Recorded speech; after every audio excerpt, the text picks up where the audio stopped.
Good afternoon, everyone. I would like to welcome all our guests, our faculty, alumni, and students to the second day of the FP50 celebrations. Today, we have organized an alumni panel on the theme, Reflection on the Planning Profession. We are very excited to welcome all the distinguished alumni who are here with us, both online and offline. Sadly, today, we will not be joined by one of our own, Professor Yoginder K. Alag, one of the most respected and the admired faculty at CEPT. Let us rise and observe a minute of silence in his memory.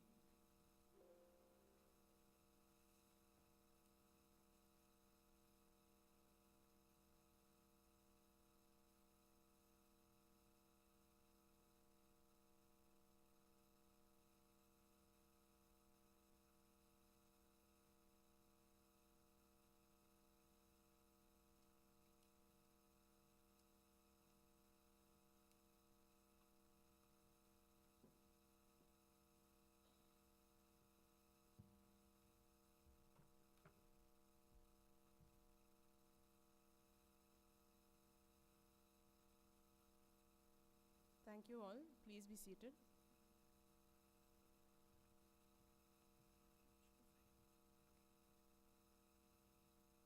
We will now begin with the event. I request Professor Shashwat to address the gathering.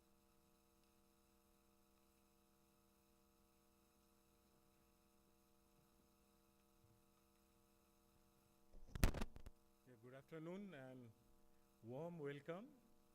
For a change, Ahmedabad is much pleasant, not really warm. So, as you know, as a part of the final celebration of FP50, there has been 3 days. Yesterday we had a conference. Today the journey begins with an alumni roundtable, where we have tried inviting our alumni members from various batches. I see hall with alumni coming from 72, 73, and as latest as 2021. So on behalf of the organizing committee and faculty of planning, I extend a warm welcome with you. And to take the proceeding forward, I would now invite Professor Mona Iyer to give us an overview of FP50 activities, collaboration, and partnership. So over to you, Professor Mona.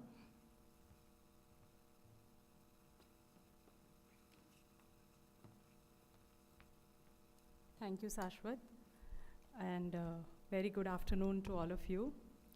Extremely humbled to see so many classmates, alums, seniors, juniors. It's really a moment of joy and pride.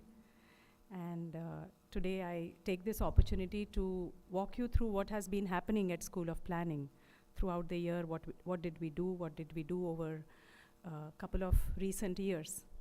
So if we reflect on 50 years that we spent, we have really, we believe as a community of planners that we stayed relevant for the profession. We kept adding new specializations as time demanded. We kept refocusing as we were going along, and our various programs which were inserted time to time, like we started with urban and regional planning, then we had housing, environmental planning, infrastructure planning, transport planning. And the latest one which we added is urban design, and now our discourse to the planning fraternity is about planning and designing urban spaces. So I think we have stayed relevant for last 50 years, and we hope that we continue that tradition of questioning ourselves, correcting ourselves, criticizing ourselves when needed, and then rising to the occasion and doing the mid-course correction. So as they say, the checks and balances, if they are put in place, I think that's what is heartening to see, and we wish to continue that tradition of last 50 years. One thing that I will always remember, which our dear teacher Meeraben used to say, that what we learn here is learn to learn, and we all of us agree to that.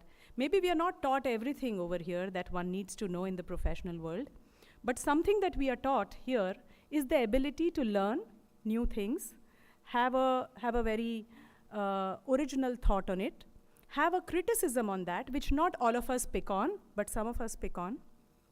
And I think that's what makes us flexible.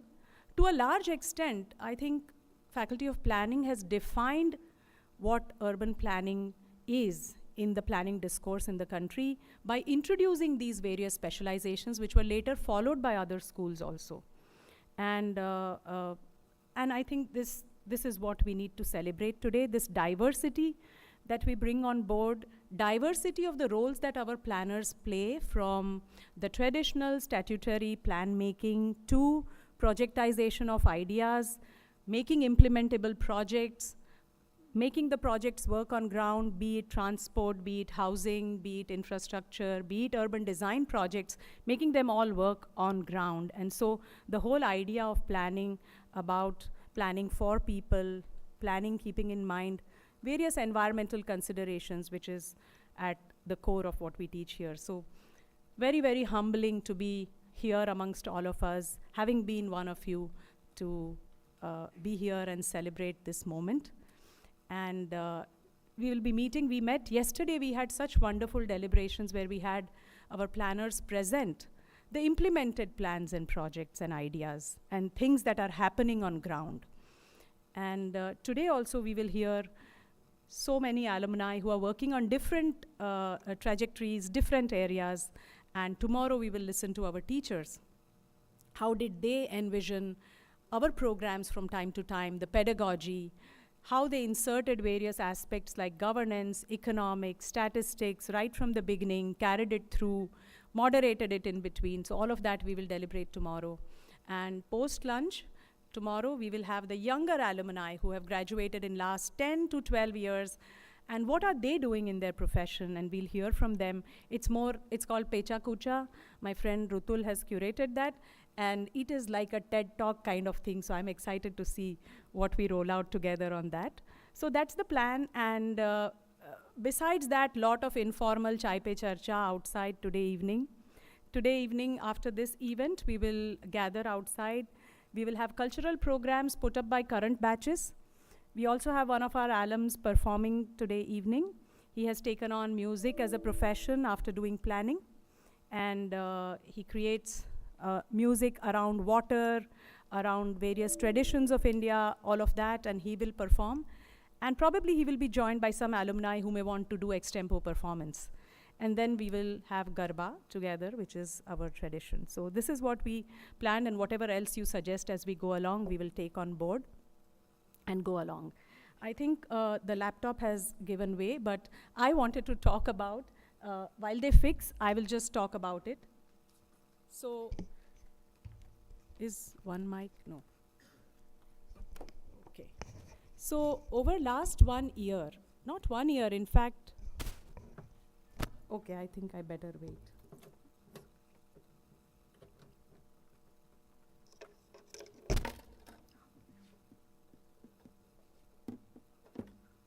It's a real life demonstration of what we face actually on ground.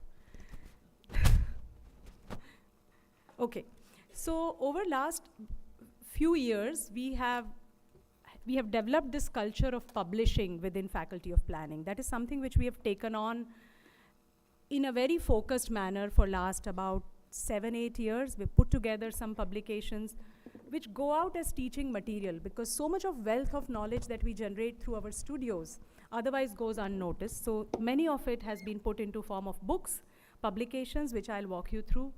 And there are some opportunities where we can take case studies from alums also, which I'll talk in a minute. And I'll walk you through the publications. While the laptop is warming up, there are also some collaborations which have come from the alumni, endowments, collaborations, opportunities which are in progress, some in advanced stages, some just initiated during our meetings over last 2 days. And I'll also acknowledge that, and we will be taking that forward and invite you with more ideas on that. So if we can start this. Battery low. I wish we also had this battery low somewhere here, so. Good. It's okay.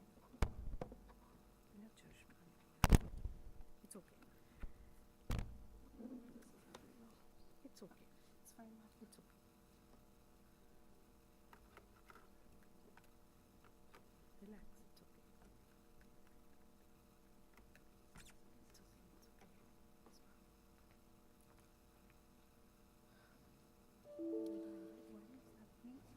it's okay, I'll hold it. Give. No, some connection. It's okay, I'm holding it. Not happened before. Okay. So I think we can see it, it's okay. How do I go to my slide? Your presentation. Yeah. Actually, it's better. Just a second, please.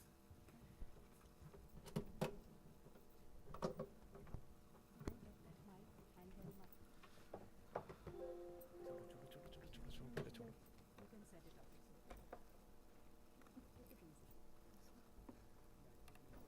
हाँ वही है, they are plugging it again. हो गया ना? On your presentation. This is your presentation? No. Yeah, this one. Yes. Really sorry for that. That's okay. Thank you. I think while we are setting it up, I'll talk about the collaborations which we have in place. So one of the first ones to come in last year was from ICLI. ICLI is headed by our alum Imani Kumar, Southeast Asia, and they have instituted endowment and awards for our budding planners when they graduate. We will be announcing those awards in upcoming convocation. That was the first one. Dr. Puttaraju has also expressed his interest to set up an endowment fund for instituting awards. We acknowledge that, we are taking it further. Either it would be an award or it would be supporting a student in need who have met with contingencies at home. And we are also setting up, Vishwanath has offered this time that he was very impressed, and many of our alums, with the exhibition that has been put up in the library, Making Cities Work, Rutul. And he has offered that he would want to invite that exhibition, and he would support that to take it to Bangalore, and we can take it to other cities if there is an interest, if there is that kind of support. That came in this morning. So this is the spirit of the school. Things happen over chai, casually talking, casually walking around on the campus. And besides that, with KILA, Kerala Institute of Local Administration, Ajit is with us. He has offered 6 very, very interesting mayoral fellowships to our students last summer. He's also planning to continue that partnership for the coming year in various other capacities, like funding students' research, funding their internships. Basically, more than funding, it's providing opportunity to students to go and work with the practitioners on ground, learn on ground something which is very, very relevant, and bring it back to the classroom. So thank you for that. We have knowledge partnership with UNICEF, which was brought in again by one of our alum, Krati, who will join us tomorrow, on water and sanitation, and they are supporting our studio. It goes out as a publication in public domain, the reports that are prepared. They create work which is evidence-based research for furthering water sanitation agenda. So that is the UNICEF partnership, the KILA partnership. With Dr. Puttaraju also, we are exploring some knowledge partnerships. And I think these are the kind of collaborations that have come in. Any other ideas that you may have, we can discuss it over.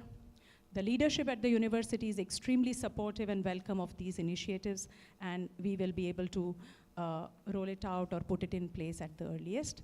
So thank you for that. And in that time, I think this is done. So the publications that we have today, first of all, we had a very interesting offer from Radhika Ben yesterday that there's a lot of work of Professor B.V. Doshi, which they have put together for his 95th birthday. They had put it together. And they were taking this exhibition to various colleges.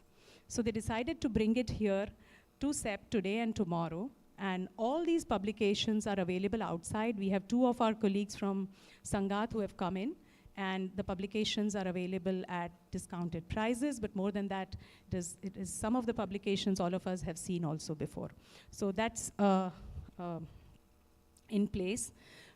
Besides Professor Doshi's... okay.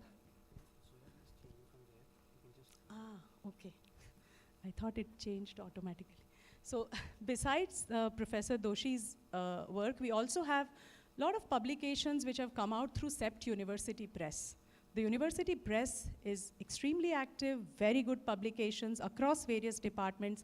They are all there outside, and they are available for the alums to purchase at 40% discount, which is for the special occasion. You can register. If you don't want to carry it with yourself, it can be couriered also to you at your place. So that's, those two are more of acknowledgement of the publications that we have put in together as Alumni and as University Press. Zoya, we can go to the previous one. Now we'll go, to a certain extent, the order of books is alphabetical, and after that it turns chronological. So please don't mind the order. I think what's important is Melissa is coming up with a book on vacant lands in dense city. It's essentially her research, which was also supported through university research pool, and she'll put it together as a book, which will be available for students to refer when they do these studios. We can move to next one, Zoya. We have been working on sustainable urban planning case method, and we have put together 9 case studies represented by 11 case studies represented by about 9 institutes across India, planning institutes. We have come up with this compendium. It was conceptualized and curated by me, but there are authors from within CEPT. Shalini has authored a paper, Professor Meera Dinesh have authored a paper, I have authored a paper, Professor Phatak and Rutul Sharma have authored a paper in this. This was supported by Wipro Foundation, and this will be available as a teaching tool for all 39 planning institutes that we are going to share this with next month once it is launched. Compendium of Urban Design Projects in India by Purvi, our colleague Purvi from Urban Design. She has put together this compendium out of her course on teaching urban design projects in India, what are the learnings, and how can we take it back to the classroom. So that's upcoming. All of this is due early or later next year, but by then we will have all of this available. Rutul had published a local area plan for transit. It's a handbook for Indian cities. Again, this was first of its kind when published about 2 years back. And I think we can move to next. Transit-oriented development in Indian cities, again by Rutul. He is just waiting to publish a book on how to cycle from his home to CEPT and not fall off. So, understanding Indian cities, I think, again, we have put together this textbook. This is very, very unique, and first time we tried, and I think Trideep, Chirayu were mentoring it. Rutul pulled it through, Anil, Ravi, all of them, Nitika have written chapters in this book, and many others present here. Pardon me if I've missed any name, Arjun, and all of them. So we have this first foundation semester. Now we have a common foundation semester for all the students of all the 5 master's programs. They go through a common training where each element of urban planning is taught. The pedagogy was found to be sort of streamlining since last 3-4 years, and so we thought, why not make it a book, a pedagogy book called Understanding the City. If anyone who comes into planning and wants to decode how to understand a city, this could become more like a textbook. So we have it as a textbook. It is volume 1 and 2. Yes. So Sejal and Sashwat, along with Priyankita, came up with enabling market to supply affordable housing through inclusionary housing policies. This was supported by GIZ. This is the recent publication, probably 5 to 6 months back. There is another one in series, which is improving access to housing and basic services, again by same authors. And these are learnings from the project they did in Kerala and Orissa, which was supported by GIZ. So all of this becomes material for classroom teaching, and this is something which has picked up, and we are getting more into this as we go ahead. Mansi's book, Mansi is a faculty member teaching primarily in urban design, and she came up with this book, Rebel Bodies, Rebel Cities, and this is the first book which has come out of a studio that she has been consistently doing with the students, and what are the learnings, and how do you study a precinct within Ahmedabad, and what comes out of that. So that's a book. This is the latest out of the oven, literally 2 days back. So that's by Mansi and Victor. This one, very, very dear to our heart, and which is History of Faculty of Planning. We all, when we had several meetings Hello? Yeah. So we had several meetings over last 1 year discussing how do we roll out FP50. We have tried to put our best. I'm sure there'll be hit and miss, and we can co-create some of it over today and tomorrow, so feel free to say, hello, you've missed this out, and let's do it together. But so when we were thinking about this, we thought, where is the book which tells how and what we have done over last 50 years?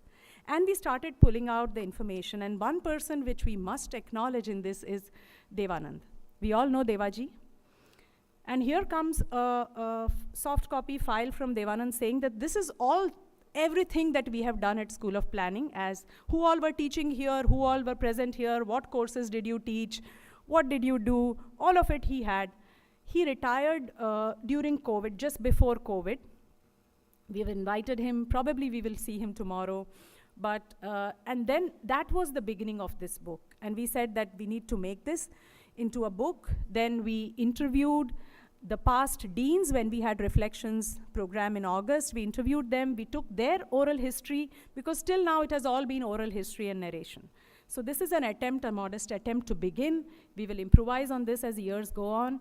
So various teachers, we had also requested alumni. You might have received number of forms from alumni office. Jaideep has been following that up, to share your pictures or share your experiences. So all of that will be curated over coming 4 to 5 months, and we will come up with that book, History of Faculty of Planning, anytime in the next year, hopefully sooner than later.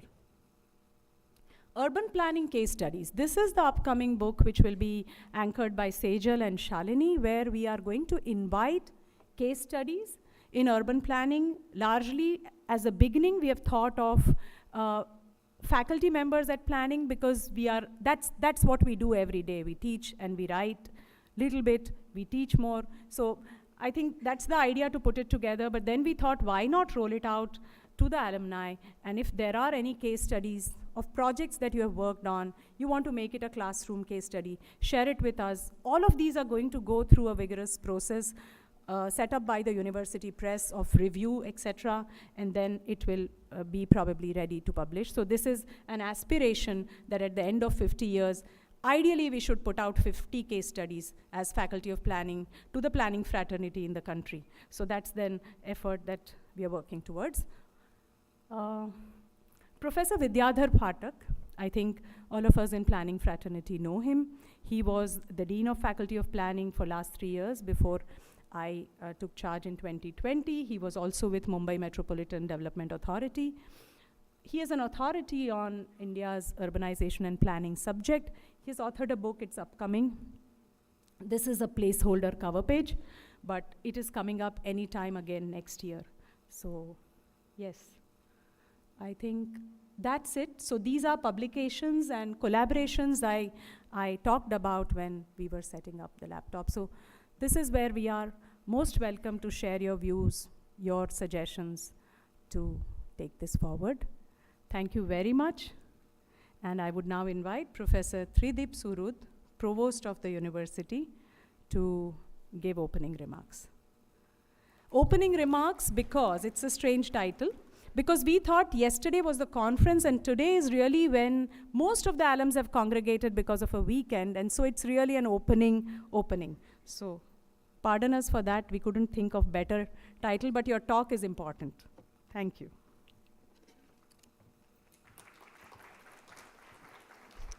Good afternoon, namaste.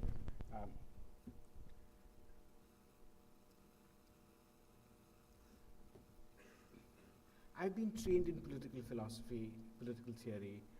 I trained myself into kind of a literary history. So I'm somebody who's comfortable living in the past. By temperament and by the academic work that I do, my life has stopped somewhere in 1948. I find it very difficult to be in the present, and thinking of the future is something that I rarely do, except when Mona forces it upon one. What I hope to do in the next 15 minutes is to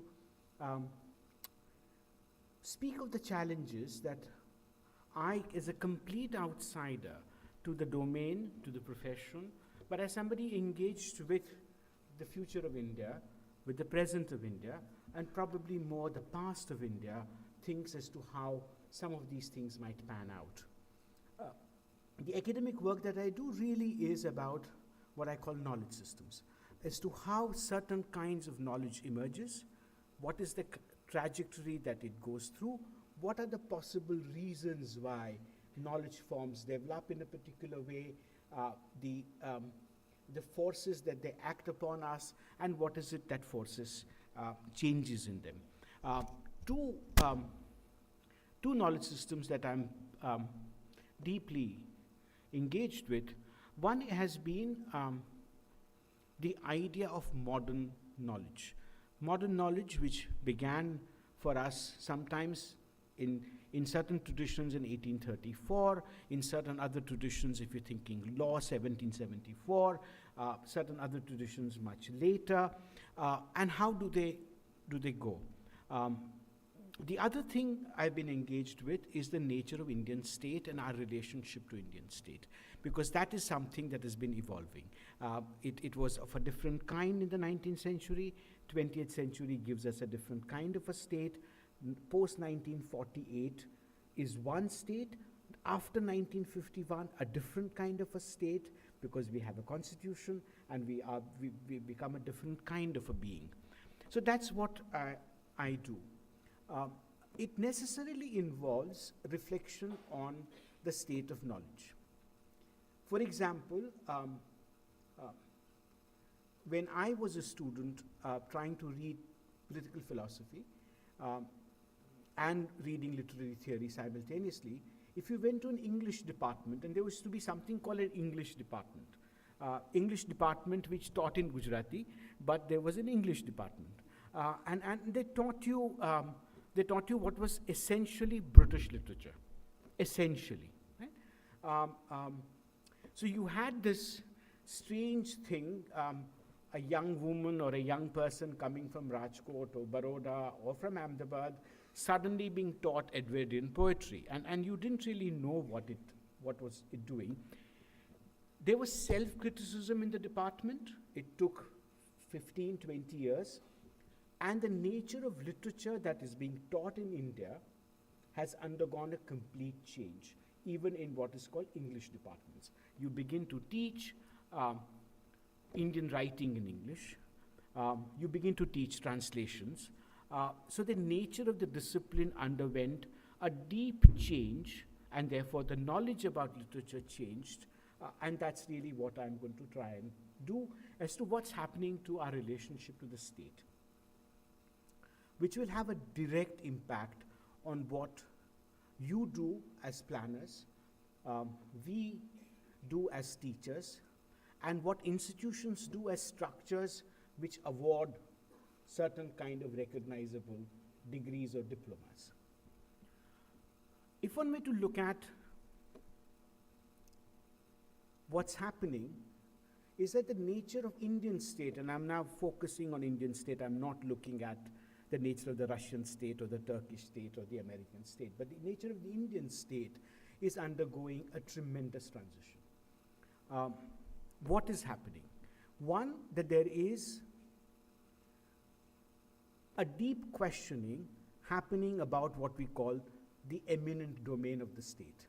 Now, planning as an activity, as an idea, as a purposeful vehicle has always been part of the eminent domain. And if we really look at the nature of debates that we have about the state, what its role ought to be, one of the things that is being questioned is about the eminent domain. We don't know in which form that debate will take, but we have the contours in place. One thing that everyone has recognized, that the only real eminent domain of the state left is its prerogative on what is called legitimate violence. State is the only actor which has prerogative on legitimate violence. Sometimes illegitimate, but hopefully legitimate violence. How is the state and the citizenship and the institutions going to negotiate this part of the relationship that we have? We've given the state the power to punish us, legitimately so, and not to other bodies. not to civil society, not to political parties, not to groups, not to panchayats, not to community groups. So the nature of relationship, of our relationship with the state in relationship to violence is undergoing tremendous change in India. The state is far more reluctant than it was in exercising that right. And that is really what is humanizing the state. The state's punitive power, the state is not, I mean, let's not go by what we read in newspapers. The state is very cautious, increasingly so, in terms of exercising its legitimate powers of violence. Sometimes to the detriment of civil society, sometimes not so. But that's one relationship that's changing. The other relationship that is changing is the nature of citizenship itself. Because we as citizens have a different kind of demands from our state. We are no longer happy with the state providing us welfare measures. We have moved away from welfare to a notion of entitlement. We do think that these are things which are available to us as citizens, sometimes not even as citizens, just as simple dwellers within a society. Because not all people who live within the boundaries of a country are its naturalized citizens. Sometimes these are classified as aliens, but do they have rights? And we've come to recognize that everybody has rights, and therefore entitlements. So the nature of the state and our expectation from the state is undergoing a tremendous change. The state in which a lot of our students will function is not the state that I experienced. We were happy being subsidized. We were happy if the state performed certain basic functions of providing education, access to healthcare, but the nature of discourse about entitlement is very different from that of a welfare state. So the nature of this relationship between the state and the citizenship is fundamentally undergoing a transformation. And that is going to have a large impact on what we do as people, but also what we do as professionals. The third thing that I see change is it's only in the last 8 to 10 years that our unease with what we call urbanization has begun to ebb as a society. Those of us who grew up in 1970s and 1980s, and some of you even before that, knew that this journey from the rural to the urban was always seen as an ambiguous journey. Uncertain, promising, but the urban space was alien, sometimes tempting, alluring. What would happen to your moral universe if you came to the urban area, and if you watched your films as story of urbanization, Sri 420 will tell you a different kind of a story of what would happen to your moral universe if you were entrapped by the city. That kind of unease with urbanization, your generation has given up completely. Indian society is embracing urbanity in a way that it has never done in the last 100 years. If you really begin to look at massive urbanization processes over the last century, the unease, the intellectual, cultural, moral unease with the city seems to be changing. And with that, our relationship to what we call urban habitats are going to change. And therefore, our demands from urban habitats are going to change. Not only in terms of providing infrastructure, those are given, and those you know much better than anybody else in this country. But what is really changing is our attitude to living in urban spaces. And when that happens, a society undergoes a fundamental transformation. And that is something that I see happen. And therefore, this society, for the first time in its history, is moving towards, with a certain degree of ease, some discomfort, with a lot of bumps, towards becoming a largely urban space. No longer will, in a generation, you will write essays like I did or Mona did, that Hindustan गाँव में बसता है, Hindustan शहरों में बसेगा, और वो शहर आप बनाएंगे. And that's really what is the great change that has happened in the structures of Indian society. The other thing that has happened is that the structure of Indian economy is completely changed. It is no longer, we will also not be able to say कि भारत खेती प्रधान देश है. These truisms with which we grew up are all being challenged by the processes that we have unleashed, that some of you have been part of, either as actors or as people who have planned. But the people at the back, you will see a very different India. And the challenge, therefore, for an institution like us, and for a community of planners led today by Mona and your colleagues, is going to be how do we begin to think for the future, not in a deterministic way, Mona, but in a way that is open-ended, which allows for a multiplicity of possibilities to coexist, to play themselves out, but we are aware of what we are faced with. And what we are faced with are four things, as I said.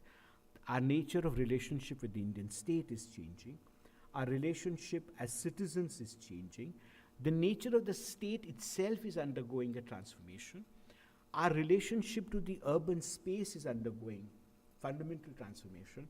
And the political economy of India has seen kind of structural changes that are rare. They happen only once in a cycle of 200 or 300 years in the longue durée, and that's the kind of change that we're going through.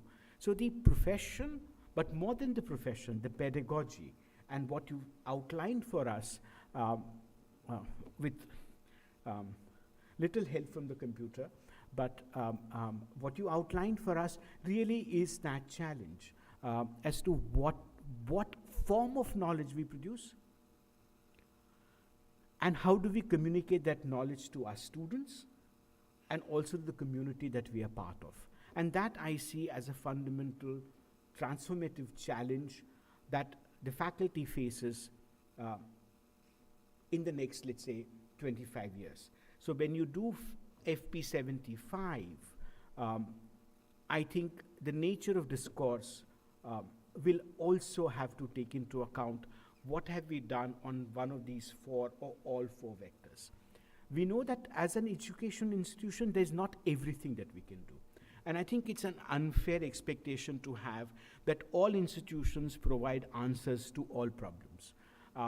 If such a monolithic institution or such a large institution, capacious institution could exist, that would be wonderful. But institutions have their limitations. They have their purposes. And I think what you and your colleagues will do in the next 2 days, but more so within the next several months, is to really think in terms of which of these challenges that we should take on as an institution, as a community. Which of these challenges that we find ourselves capable of? Which are the areas in which we think that we need to acquire greater capacity, both in terms of thought as also in terms of practice? And if we are able to do that, I think looking back will give us an opportunity to look ahead. I wish I were capable of doing that in my own work, Mona, that all my backward-looking self could actually look forward. It does not on most days. But that's really what this set of reflections are going to do. There is a danger, and I do wish to put that danger out as I see it. And this is not about planning. This is not about CEPT. This is about the state of our knowledge today. We are afraid of asking fundamental questions in every field. Where that hesitation comes from, I am not certain. We are not asking the basic questions. And therefore, the kind of answers that we give are answers which a bricklayer gives. These are put together answers, and not answers from first principles. And this is happening not to our domain areas. It's happening to literature, it's happening to political theory, it's happening in economics, it's happening even more so in basic sciences. We are not asking basic questions of which challenge assumptions. How far we wish to do that, how far we are capable of, is something that you and your colleagues and your students together will have to decide.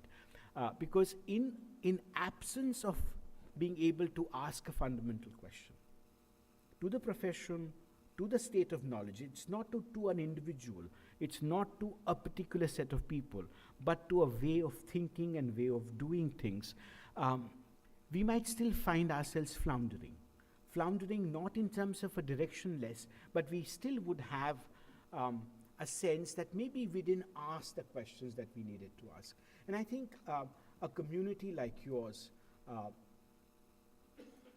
is both capable of, but I think more than that, it owes it to itself to begin to ask very basic questions about the nature of our relationship to society, nature of our relationship to the state, and therefore the way the profession's own self-sense develops.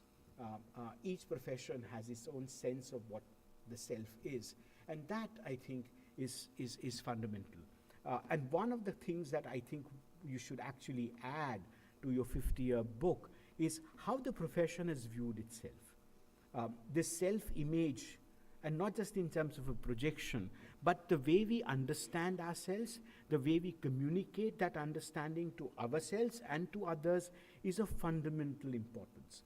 And if we are able to do that, I think your students would be eternally grateful, because they are struggling to find that sense of the self, not just as human beings, which they will figure themselves out, but as citizens engaged meaningfully through their abilities with making of this country. And that's, I think, really what you and your colleagues will do. Thank you very much, and I hope that you have a wonderful time. Nothing, I think, ends without a garba. So Mona has ensured that there is a garba. So do have a wonderful, wonderful time on campus. And thank you very much for being here. I know how difficult it is to be an alumni. I've never been able to go back to my college, which is just next door. But to see all of you here, wonderful. Thank you very much, and I'm grateful. Thank you.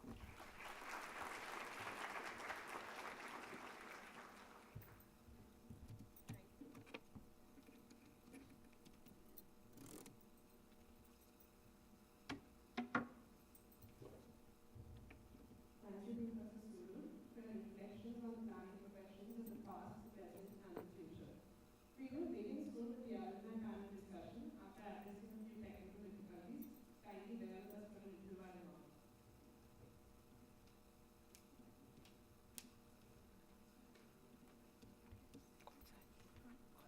FP50 D2 का cake है, D2 उसमें एक pen drive है.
Zoom.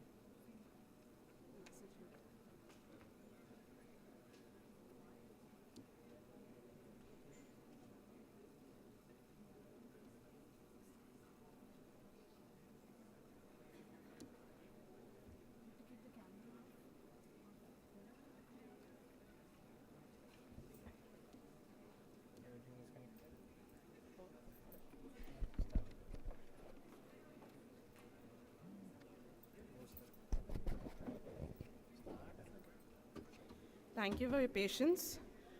We will now begin with the alumni panel discussion. Please settle down.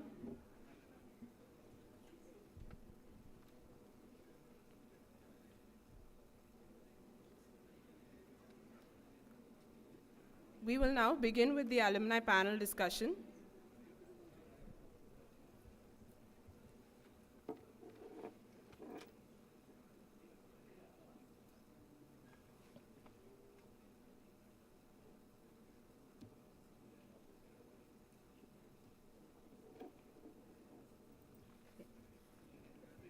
Let me now introduce our esteemed panelists. We have with us today Dr. Haripriya Rangan, Principal Fellow and Associate Professor, School of Geography, Earth and Atmospheric Sciences, University of Melbourne, from the batch of 1983.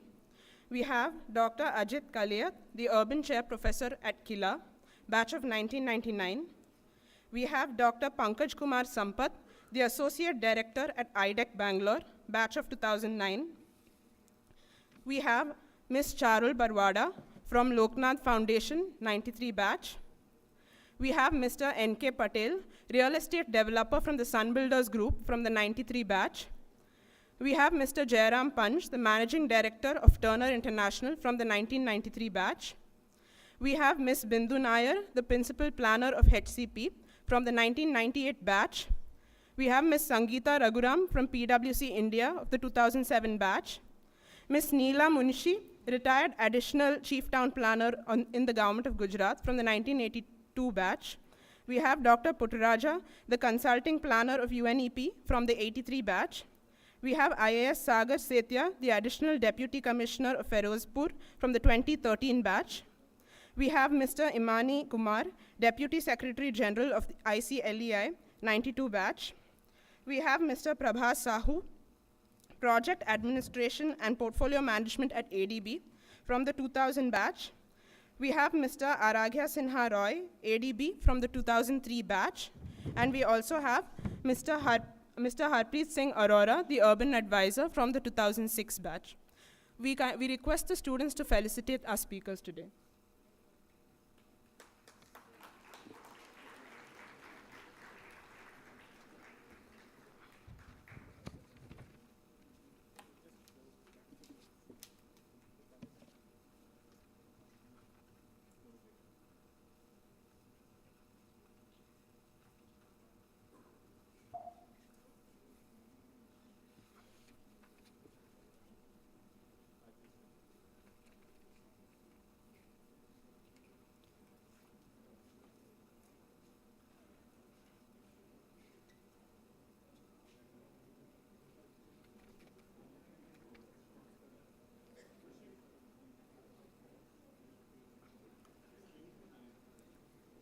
Ms. Bindu Nair.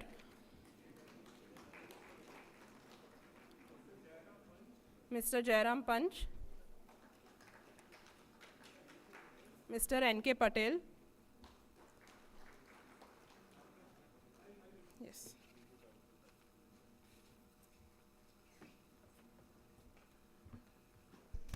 Dr. Puttu Raju, big round of applause for them, please.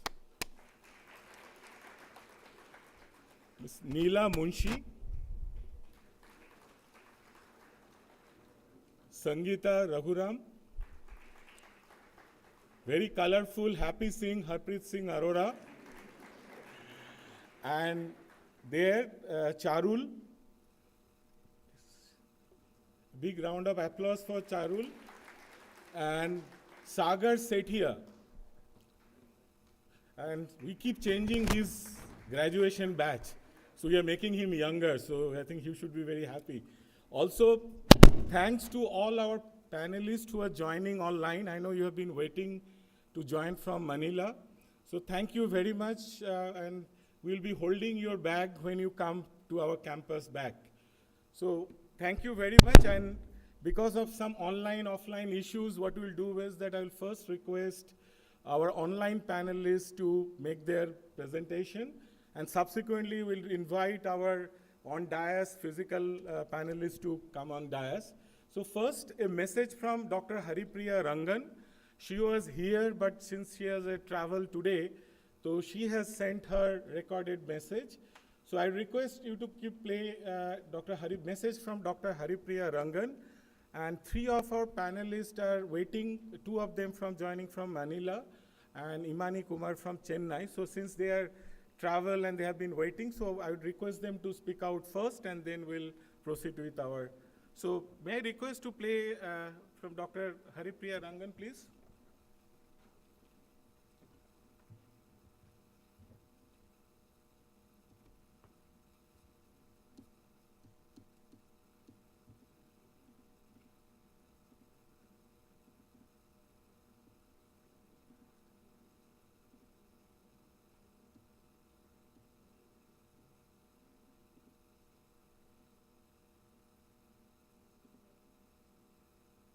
Thank you to all the organizers of the anniversary celebration of Institute of Planning for inviting me to participate in this panel discussion. I wish I could join you in person. Unfortunately, I'll be on a flight at this time. I don't want to spend much time talking about my professional trajectory or achievement. Briefly though, since graduating from the school in 1983, I worked for a couple of years on a range of planning studies and projects with Meera and Dinesh in the CEPT study cell, and subsequently with Mr. Doshi's team on Vidyadhar Nagar project. From 1985 onwards, I've pursued an academic career, finishing my PhD at UCLA and a postdoc at UC Berkeley, and then over the past 35 years, I've taught at universities in the US and Australia. I've done research on the political ecology of regional sustainability, commons and natural resource management in different regions of India, South Africa, Mozambique, and Australia. I'm currently working on a collaborative project that is doing community-led regional ecosystem regeneration in central Mozambique. I still find it hard to believe that the planning school was only 9 years old when I joined as a student in 1981. Within less than a decade of its founding, the school had already established national and international pursued a radically new approach to urban planning. Unlike the few places that offered master's programs in town planning at that time in India, our program looked at urban planning as an integrated, multidisciplinary profession that required us to address issues of social justice, economic well-being, and the politics of urban development, alongside the conventional blueprint approach to city planning. Our batch included people with degrees in economics, sociology, geography, statistics, and architecture. We had an immensely dynamic and inspiring group of teachers and mentors like Meera and Dinesh Mehta, Dr. Vishwanath, Robin Ganguly, and many, many others, and of course, Doshi Sahib. They were kind, respectful, and encouraged us to think critically and vigorously, debate our ideas in class. All what I say might seem matter of fact to the School of Planning students today. But this radical vision and approach to urban and regional planning is what set our school ahead of every other school in India over the past 50 years. It laid the foundation for the path-breaking and stellar reputation that the teachers and students have over the decades built for the school today. Whatever I do as an academic or practitioner, the moral compass that my teachers and mentors at the school gave me has guided me throughout my career. and I will be forever grateful for them. Change and transformation are part of life's universal truths, and the school today is not what it was 40 or 50 years ago. But most importantly, what the school can and must do for its own institutional integrity, its students, and its service to the wider community is to maintain a clear, unwavering moral compass that is committed to social justice, ecological and economic well-being, and open political debate of diverse views regarding urban and regional future. I wish you all a wonderful celebration of the past, present, and future of the CEPT School of Planning.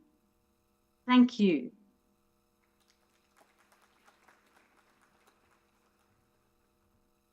Thank you very much, Dr. Haripriya. Thank you to all the organizers of the 50th anniversary celebrations of the School of Planning for inviting me to participate. As you know, today's roundtable is to bringing our community alumni from various batches, from earlier batches, 70s, 80s, 90s, until the millennium batches, to share their thoughts, reflections, their journey about as a professional practice.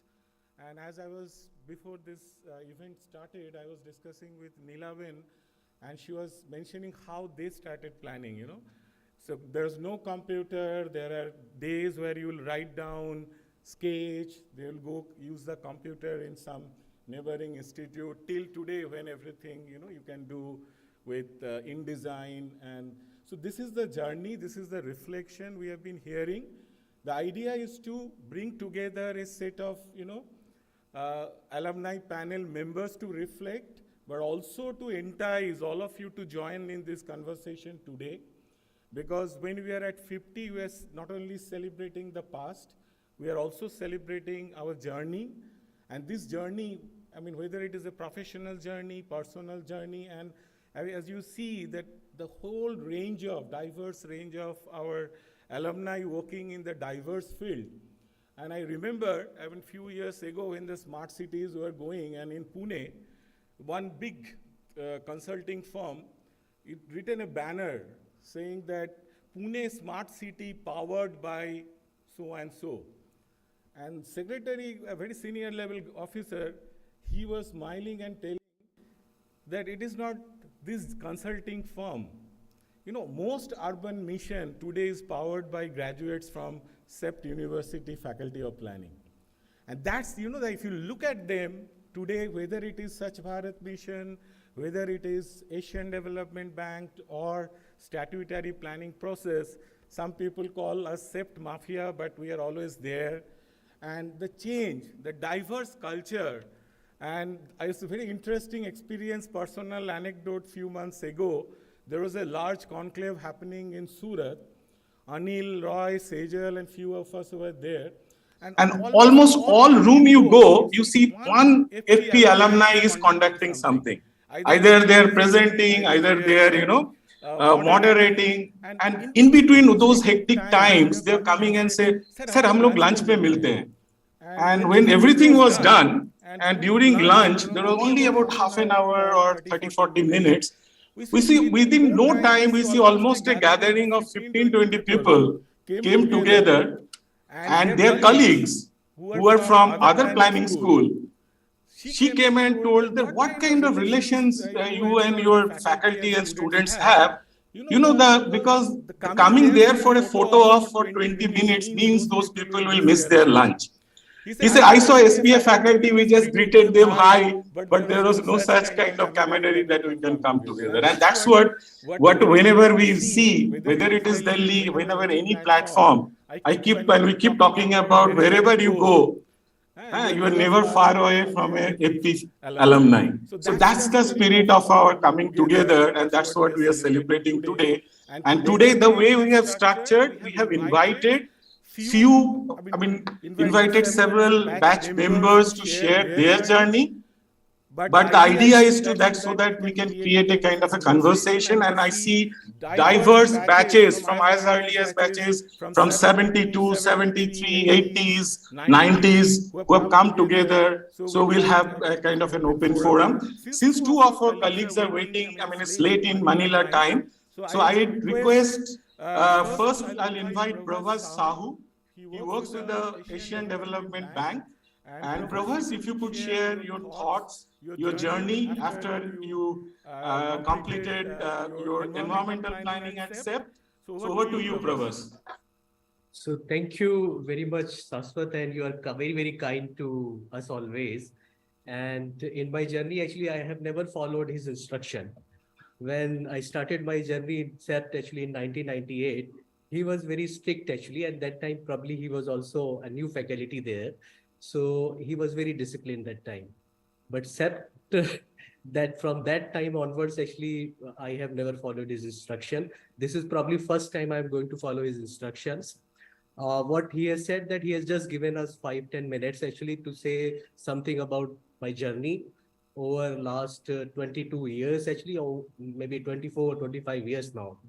So I started actually, my journey was actually with the first panel interview 22 or 23 years back actually there in Delhi.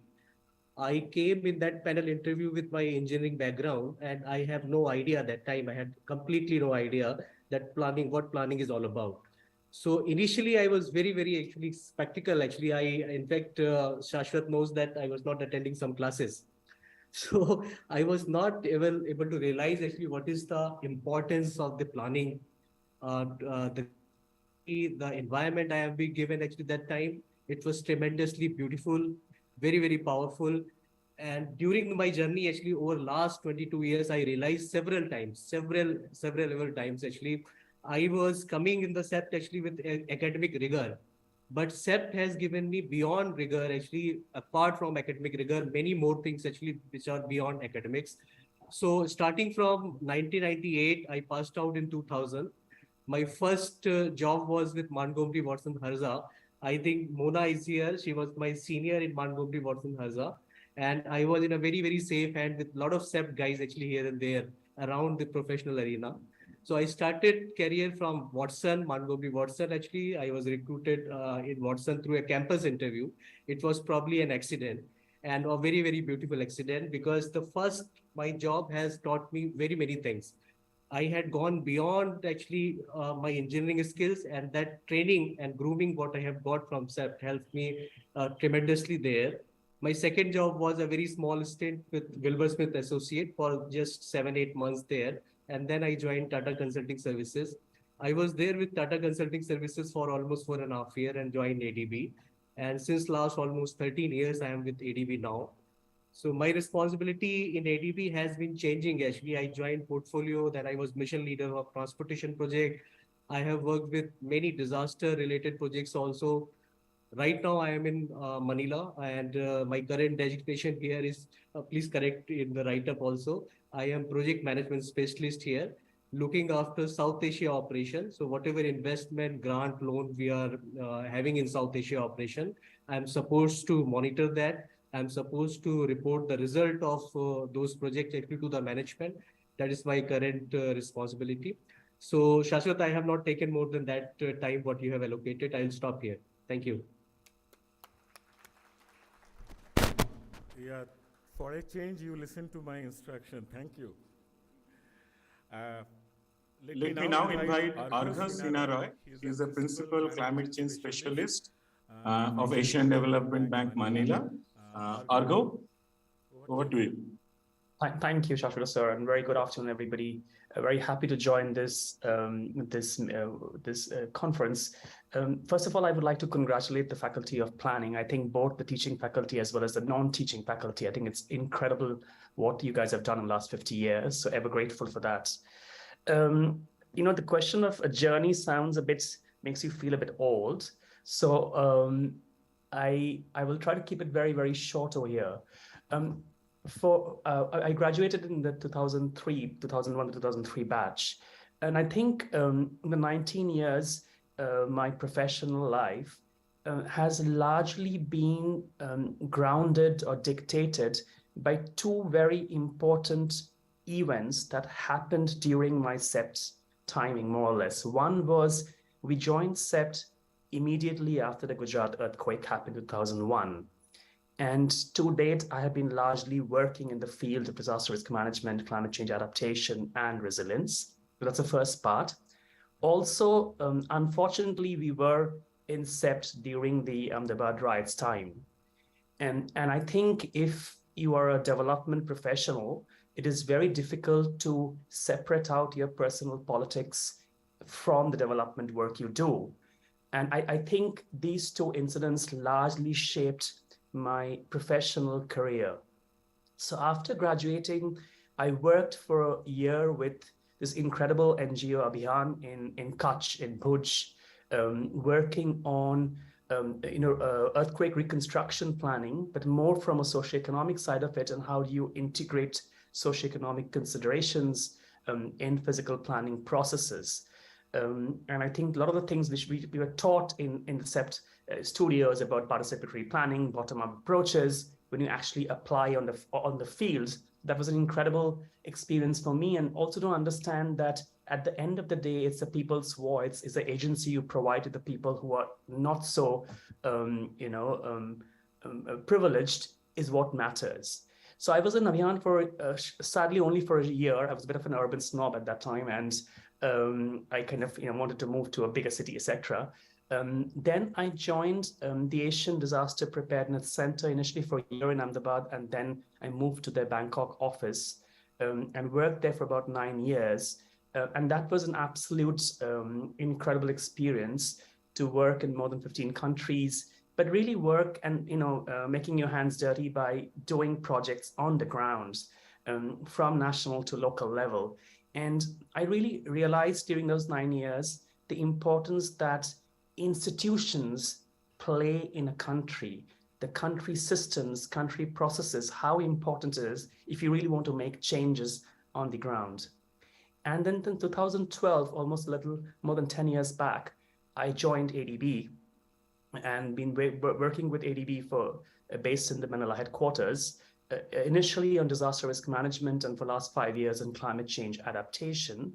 And I must say there has been a bit of ups and downs over here, because I, as a personal, always had this conflict between how development and how banking can come together, and there are times when these things collide. But I think what I've ultimately started to appreciate with my 10 years in ADB is that the financial sector or the financial systems can play a very huge and very powerful role to make the right kind of changes on the ground if it's approached properly. So for me, these three types of institutions that I worked with, a local NGO and regional organization and a development bank, and I think there are three key things I want to highlight, which to me is kind of a learning, and I hope it'll continue. And a lot of these three learnings are grounded on what we were taught at CEPT. One is, I think, the importance of recognizing that when you plan, and I use the word plan very loosely over here, and when you plan, I think it's always important to plan keeping in mind there will be uncertainties. So you might be doing a fantastic project, a policy reforms, and suddenly the election happens, government changes, everything changes in a country. So we have to keep that in mind, that uncertainty is a very much important part of planning process. The second one is, I think, specifically in the field that I work on, climate change, we recognize the importance of planning beyond boundaries. I mean, we are taught to have a boundary conditions, but the issue is that whatever we do, however small it is, it actually can have a trickle-down effect somewhere else. And it's important to recognize this kind of systemic linkages, because it helps us to just better design any kind of policy investments or whatever work you're doing on the ground. So that's the second part. And the third bit, which I strongly believe, is through planning, we should try to bring in some kind of a balance and harmonization in our society. I think there's so much inequality in our society, we need to recognize that at the end of the day, whatever we are doing for people, and the institutions and the finance is supposed to play a provider, an enabler for that. And for me, and this bringing the issue of people, institution, and finance is absolutely critical. And all these 3 points that I mentioned about planning beyond uncertainty, looking at the issue of balance and harmony, as well as beyond boundaries, are some of the things that we have been taught during the days in CEPT. So I'm very grateful to that. And with that, maybe I'm going to stop and hand it back to you, Rashid. Thanks. Thank you, Arghu. You're truly in a right profession. Having seen earthquake and riots together, you are in an incredible batch together. Thank you very much for joining us from Manila, both you and Provost. I see Imani is slightly disconnected. So we'll proceed with our panel discussion, and then we'll see when we can connect back again with Imani, and we'll try to get him on board. Before I invite our distinguished panelists, let me ask you a quick question. If you get stuck in Mumbai and you have run out with something and you have to call up your alumni. So there was a joke that whom would you call? So we used to joke that you'll call Amol Simpy. So wherever he will there, you will come and organize it. But if you are in Kochi or in Kerala, and if you want to figure out somebody, so there is one person we need to call. Can you guess a name? Who could that be? Yes, Dr. Ajit Kalia. Give me a big hand, because there is a joke. If you are entering India, you don't have visa, and you are entering Kerala, you just say the immigration officer, I am a friend of Ajit Kalia. So they will be there. So we forgot to welcome him. So I request Varshini, she's been waiting to give him. Please welcome Ajit Kalia. And also I request all our panel members, very colorful, happy. Please come over, Sangeeta. Nilaben, you have a ramp here. If you can, someone help Nilaben to come. Dr. Puttu Raju, Dr. Pankaj Sampath, Mr. M.K. Patel, please come over. Mr. Jairam Panch, Ms. Charul, and Sagar. Big round of applause for them, because they have been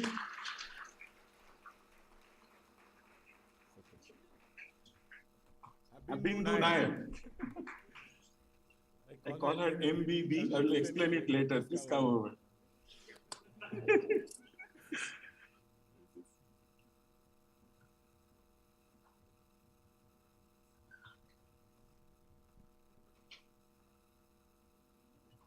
Yeah.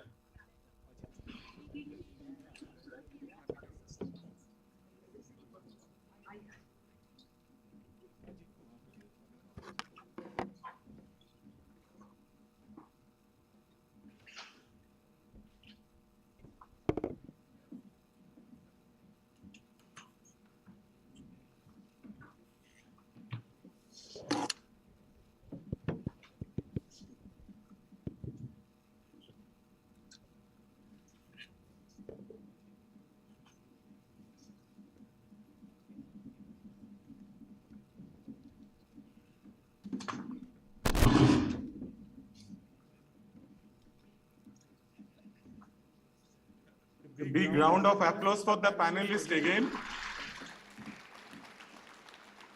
See the galaxy from 82 till the youngest could be, which one? I think Sagar? Youngest, yeah, Dr. Puttu Raju. Give him a big hand.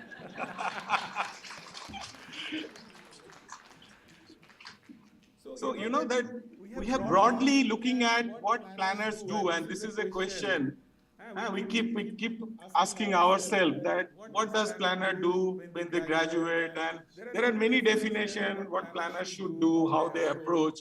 And if you look at the kind of the whole canvas from various batches, and as our provost was mentioning, the relationship of the state was constantly changing. No? At some point of time, everybody will do, and there is a very strict control, doing planning in some areas. From there, now we have moved to an arena where more collaborative planning, the ideas of ecology, inclusion comes in. So the whole spectrum, I will first invite Neelaben to share her thoughts, journey, because she has worked with the state as a planner at a various capacities, and then also actually to the highest level of the planning office in the state of Gujarat. So I would first invite Neelaben. I think you can take the mic from there and share your journey in terms of how you have seen the profession. And she was narrating some very interesting stories, how planner used to work in those days. Over to you. Thank you so much. So it's my privilege to come here, and after a long time I have seen the campus. So when I joined the campus, there were only Faculty of Architecture and Faculty of Planning. So whole campus was just open area, and we had a sitting place, Harish Bhai's canteen. So we used to sit there all the time. And when I was in architecture, final year, and then I came here for the interview. Professor Dinesh Mehta, Dr. Vishwanath, and B.V. Doshi, they three of them took my interview. And they asked me specifically, are you going to join government? Why are you joining planning? So I said them, I will never join government. I don't like government mechanism. and then I joined the planning. My thesis was going on, so I could join at a later. I missed orientation week, first week of orientation.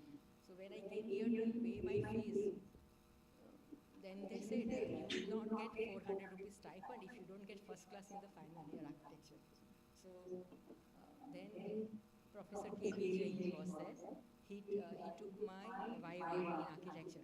So he said, you are getting first class. So he just declared my result. So don't worry about the scholarship. You will get 400 rupees scholarship per month. Then I joined planning, School of Planning. We were 18 students in our class.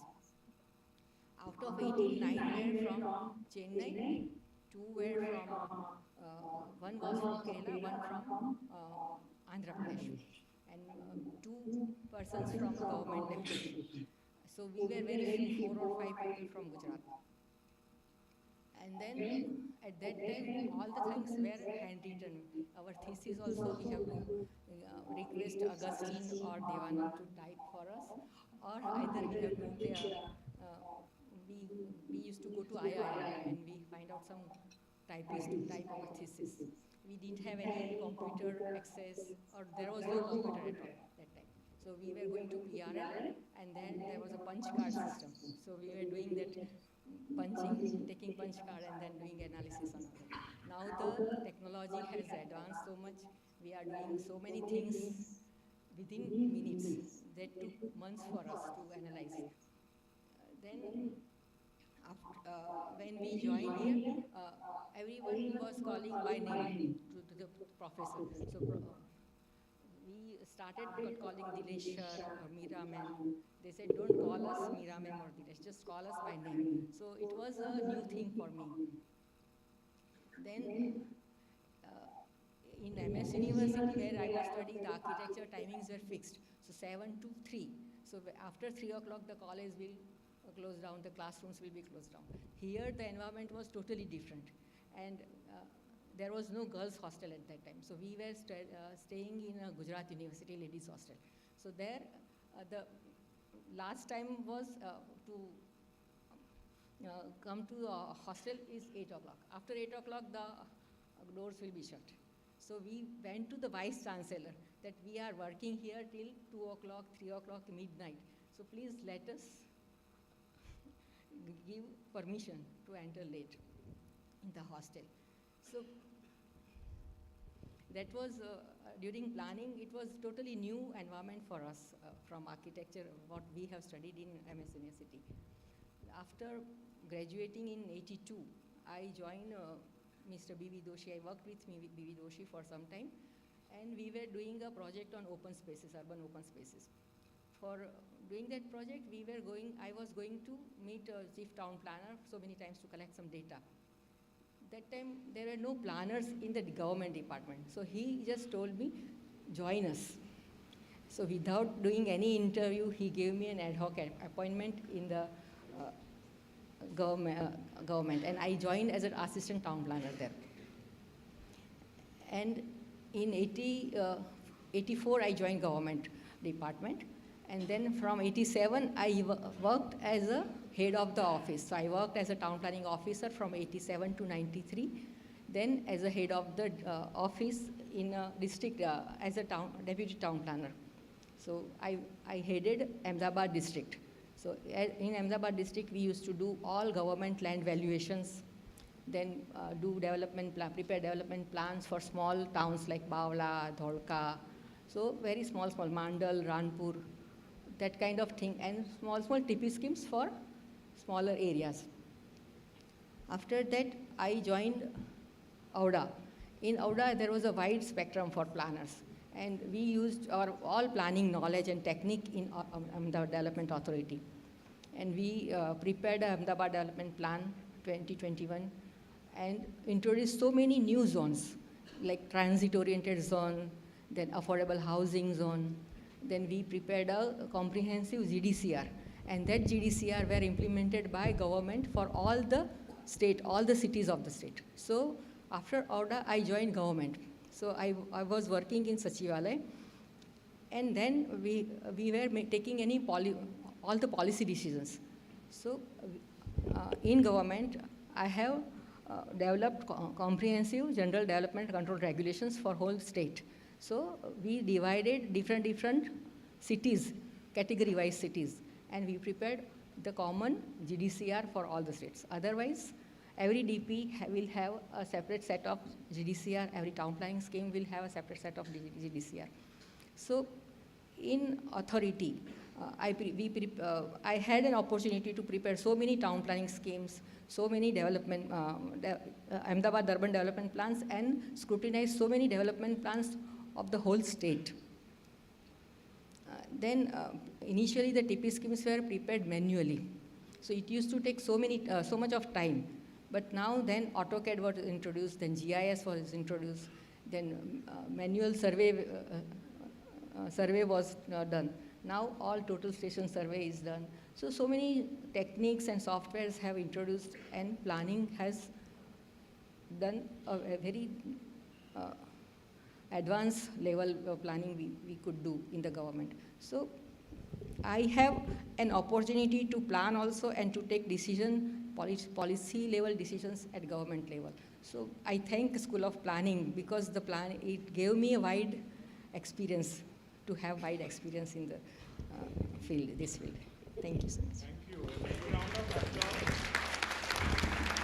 As you have noticed, the diverse spectrum, the planner work with the government department, statutory planning process, academia, research, knowledge, multinational development bank, and private sector, self-entrepreneurship. So we are going to hear all the story, learn from their journey. So what I do is that we heard Neelaben from 82 batch. Now let me go straight to another guy who works with the administrative department in a different capacity from younger batches. May I now invite Sagar, if you can share your journey. And Sagar has joined the Indian Administrative Service, and he's looking at the administration from another perspective. So welcome, Sagar. A big round of applause for him.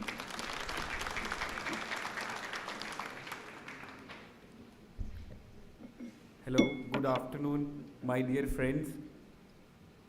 It's indeed a pleasure to be standing in front of this august gathering of my fellow colleagues, my professors, my seniors.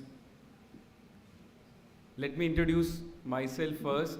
I'm Sagar Setia. I passed out correctly from 12 to 14 infrastructure planning, and I've joined IAS in 2017, have been allotted Punjab cadre as my home cadre. Since then, I have been doing various posts in Government of Punjab and Government of India. At the outset, I would like to extend my gratitude towards this university who has built me, who have helped me gain knowledge, and especially Professor Mona ma'am, Professor Shivanand Swami sir, who have always shown their trust in me and helped me in making best of my career. Thank you to them. So when I've joined the service, or even when I was interacting yesterday with my seniors, it was, they all thought that it is very bright. When you are an officer, everything automatically falls into its own place. But my friends, it's not like that. The day you enter the service, the day you become the part of the system, your challenges, they are there, and they are there throughout your journey. So when I completed my master's, I directly dived into preparing for UPSC civil service examination. It took me almost 2 years to clear the examination with All India rank 66 in 2016. So when I joined as a civil servant, and we were told what is the objective. So first thing, we are told that you are a government, you are a public servant. So as a public servant, my objective or our objective is to serve people, to carry out projects for their inclusive development, for work towards the betterment, works towards the improving the quality of life of our fellow citizens. And frankly, this works never stop. If you complete one project, there are n number of other projects, and depends on you how much work you want to do. So this works keep on increasing, and I'm very happy that I am able to work more and more for the betterment of people. So when you are an officer, you are a representative of the government in the field. So you are the one, you are at the cutting edge level where all the people will come to you and interact with you, and they will have lots and lots of demand. They will be expecting public service to be delivered to them by you. They will have more and more demands, and with the changing times, these demands or the aspiration of people, they are also increasing. So that also, becomes a challenge as a civil servant, that how to tackle those challenges. From the government perspective, government have limited resources. They cannot provide for everything. So my core job is to balance those activities, aspiration of the people and what the government can deliver. As ma'am has in the intro has told that this university teaches something, learn to learn.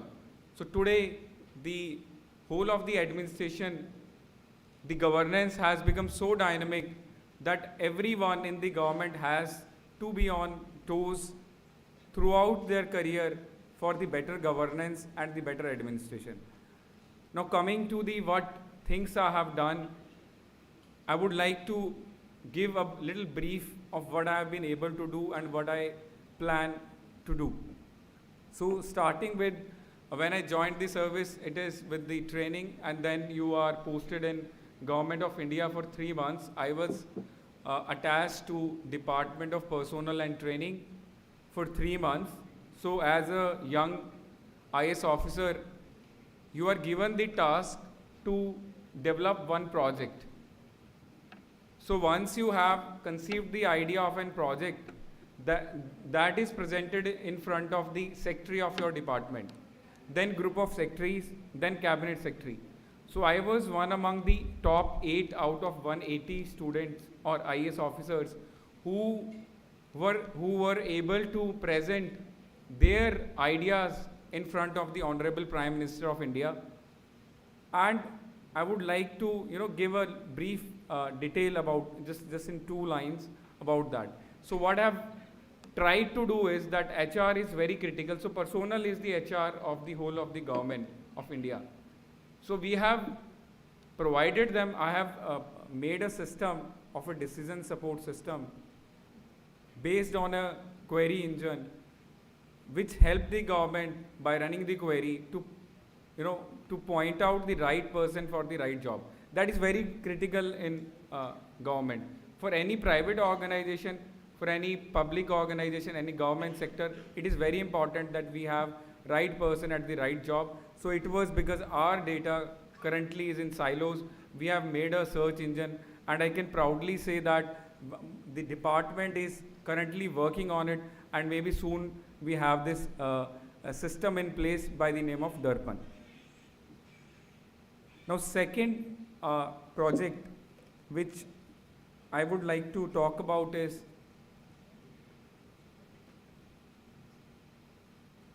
I was posted as SDM in Ludhiana.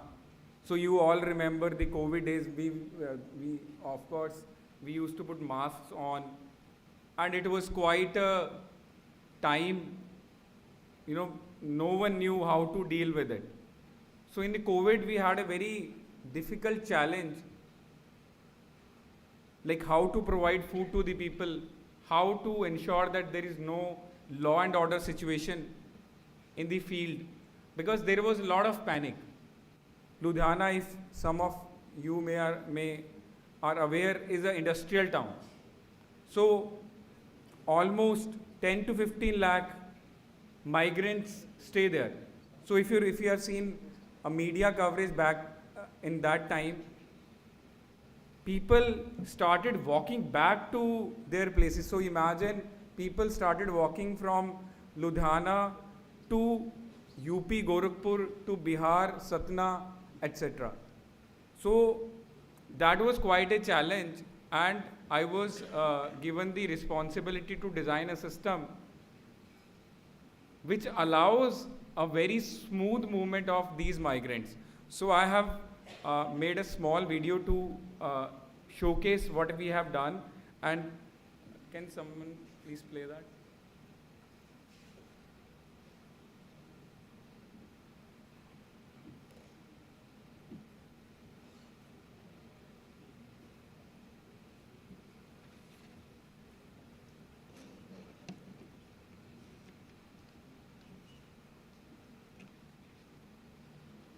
It's a little different trajectory. When you are in administration, you have your achievements and what you do is a little bit different when you are into a professional or a private organization. So I'm just sharing what we have done. It's a 4-minute video which shows everything we have done, and which included lots and lots of planning actually.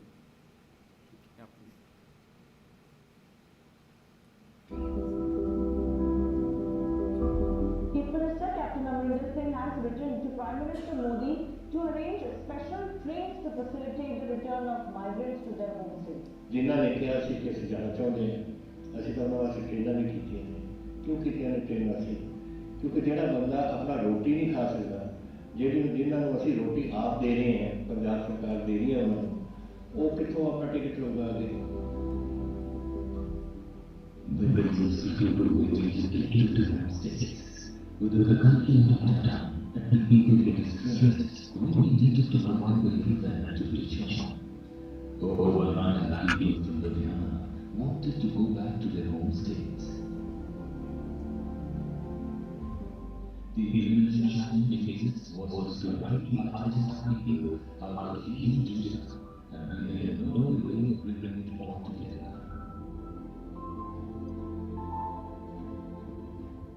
Manually, it was just a significant time to direct the passengers for boat trip. We needed a system in place, and we needed flexibility. And after much brainstorming, we came with the software TGS, Train Navigation Management System for migrants. That facilitated the manual handling of data It became the backbone of an endeavor to sustain 12 to 15 million a day with full capacity and right time. We identify passengers of any train 36 hours drive.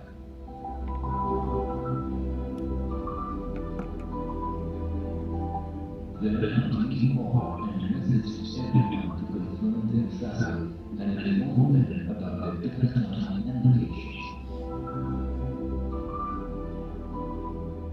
We will do identification of barcoded medical witnesses and visit the passenger 24 hours drive and deliver them to pickup points.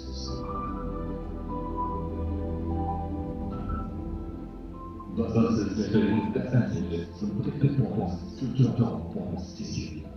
At peak, 220 buses, maybe more than 800 trips one day, ferrying over 24,000 passengers. For the convenience of migrants, 60 points were identified in the migrant pockets. These were manned by staff, police and volunteers who worked tirelessly to facilitate these people. Goodness City served as a symbol as the wall close proximity to the railway station. The city was divided into two parts, coded yellow and white, same as two other strips of the wall into feet. With this, station would handle two homework trains at any point in time.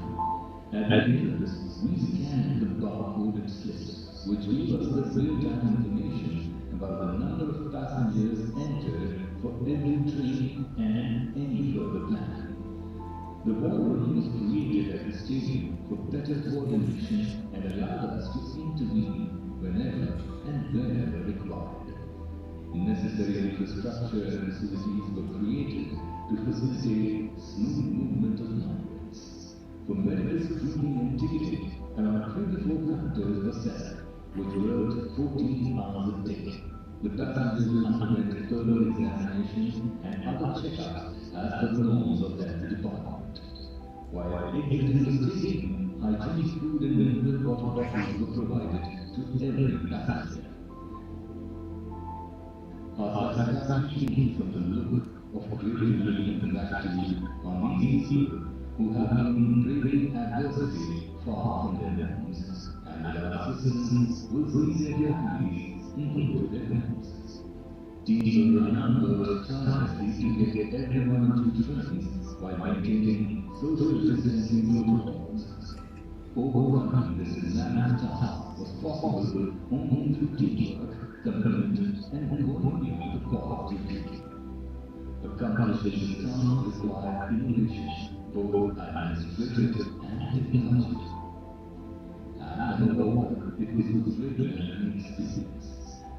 The United States administration is always committed to serve the people in times to come. So, what was the difference? The difference was that we have planned everything so well that we were able to send 15 trains in a day, and we sent almost 200 days. From what first day, when we made only one, we were sending only 1200 people. We were not able to send that one train on time. We were not able to fill that one train before departure, but we were able to achieve with thorough planning 15 train a day, almost carrying 1500 per train, almost 5,000 people one day. And there was no delay, there was no hassle that was caused to the people, because when you build a system, when you plan a system in such a way, then everything falls in its own place and it smoothens everything. So that is the first thing I wanted to talk about. The second thing is, after that I was posted as ADC, Rural Development Fazilka. So as this institute also used to teach rural development. Rural development is essentially about 3-4 schemes, MG, NRIG, NREGA, Pradhan Mantri Awas Yojana, and skill development. So when I was posted as ADC Rural Development, so when I joined there, so there is a NREGA is a guarantee act where every adult who is ready to do unskilled work can avail this, can demand this job. So when I joined this district, it was marked at 1400 DPR. So what we call is daily people who are given job, it was marked at 1400. So with this systematic intervention, we took it to almost 30,000 per day. So from 1400 to 30,000 per day, so the change was significant. Now, one may ask how it has contributed. So imagine a person, if he is given or his family is given employment for 100 days in a rural area, they will be having around 28 to 30,000 rupees in their hand, which will ultimately contribute in their socio and economic development. So that is the impact of our intervention, and similarly the expenditure we did in district Fazilka also increased from 80 CR to 145 CR, and it was widely covered in media and also appreciated by our Honorable CM. These interventions brought a lot of positive change in the rural areas. So, my friends, I would like to communicate that once you have the will to do something and you actually put a lot of effort to do something, it can actually bring a lot of positive changes.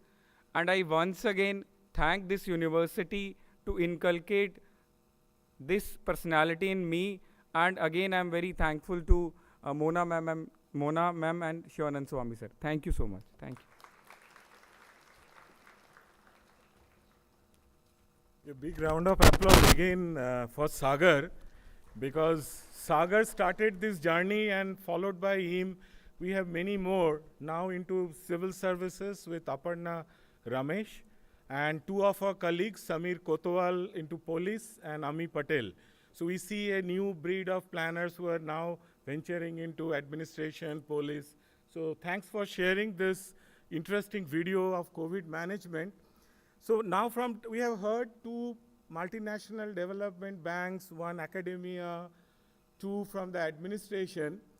Now, as Neelaben was mentioning about our computers in School of Planning, we had a very interesting journey where our toilets are, that used to be computer rooms.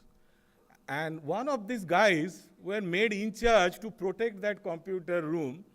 And they were very strict. You have to open your shoes, and there was those days, those floppies are like, those 5 quarter. And, you have to do, and all these languages, and which you didn't, like Fortran. Devanand is not here, so many. So one of them, who was, very strict, he was working as a research associate, and we just came looking at the computer. There would be 5 or 4 pieces, and you have to take turn. Even in the night, you have to block your place. So from there, this is a journey to become a managing director of an international company, and looking at a lot of iconic projects like Statue of Unity, new airport in Bangalore. So let me welcome my senior, Mr. Jairam Panch. Give him a big round of applause. And please come here and share your journey.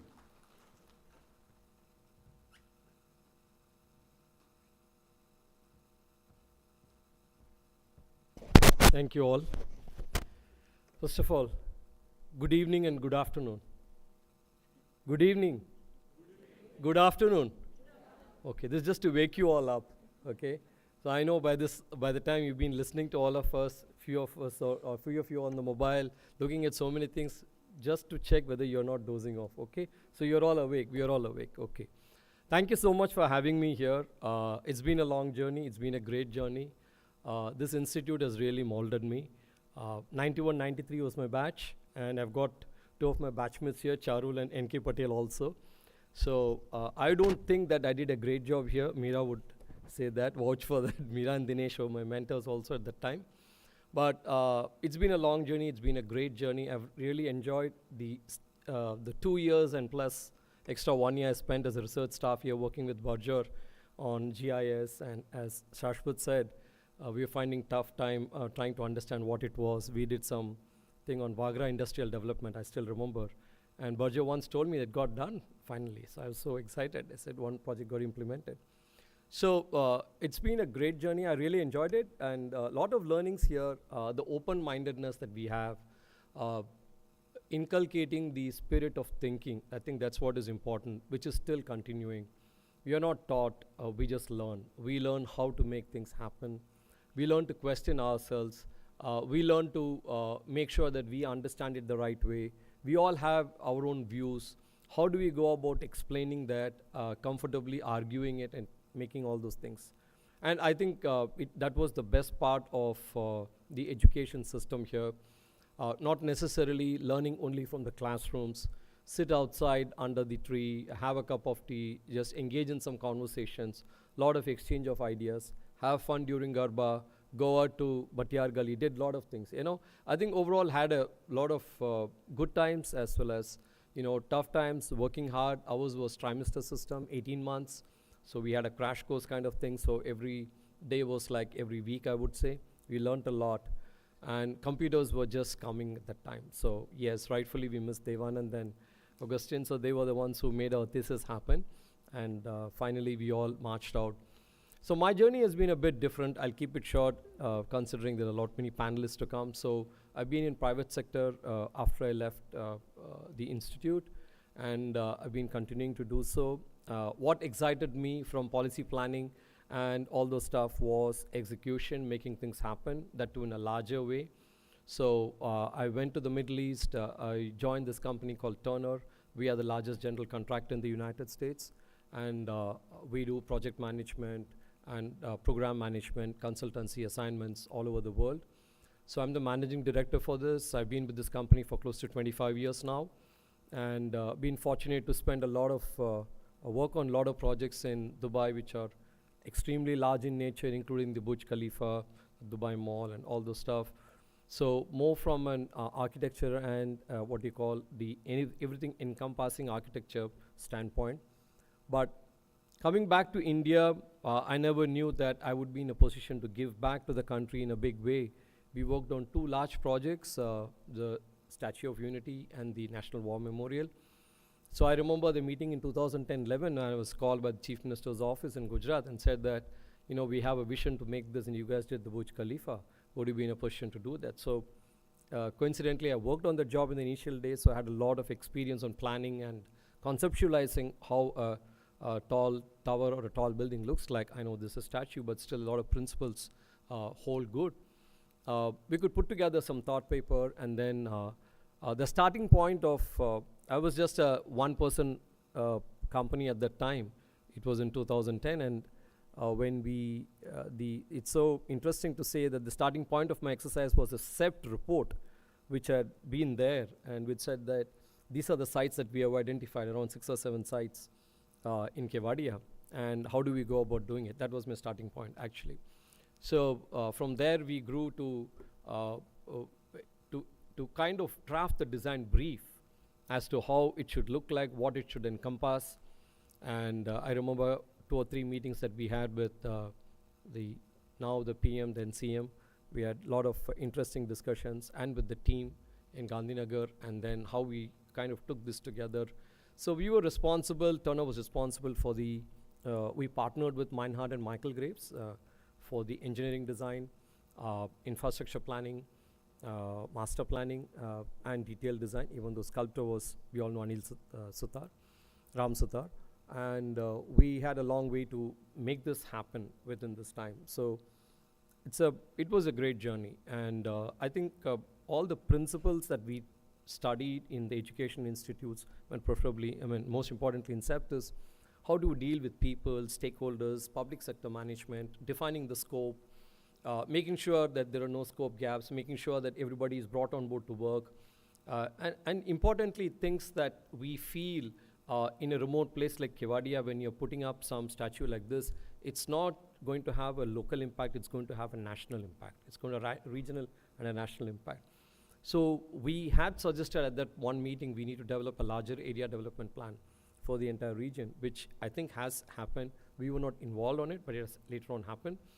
Mr. Srinivas took that over and he made it happen, and we had all those things completed, converting this 2-lane into a 4-lane, which was needed right from Baroda to Kevadia. So I think while I probably did not work as a planner, I think this particular project kind of epitomizes what I could contribute to the country and all the fields together. Infrastructure, architecture, planning, talking with sociologists, talking to historians, talking to, several things that had to make this happen. It's about when we closed it in 2018, and then it was open, it was a big thing, it was a big achievement, not only for the company, but individually, and for all the people who worked on it. So I think we've been fortunate that way, and probably a good learning experience Institute has given, and being able to carry that along, and every single opportunity that comes by, we keep saying that is this worth, and is this make it happen? Yes, definitely. So moving on, we worked on several things. It's now time, we are now shaping up the next level of leaders and successes in my company, and that's what I'm focusing on. We've had a lot of people from CEPT, from various places, various departments. We had a very good experience. We'll continue to do so. So happy to be here. I like to enjoy the next 2 days with faculty and the team and the students. Thank you so much for the opportunity.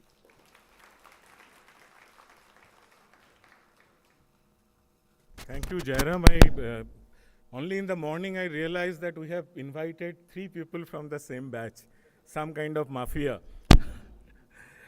Now I invite Charul to share her journey. I remember when you were graduating, those days jobs were very few, and all of us were searching, looking for companies, organizations who will pay us more. And then someone told us there are 2 seniors, Charul and Vinay, and they are engaging with the communities and doing some very, very innovative work together. And from there, it almost a journey of 25, 26 years now, or maybe more, and with a lot of work with action research. So I welcome Charul to share your journey.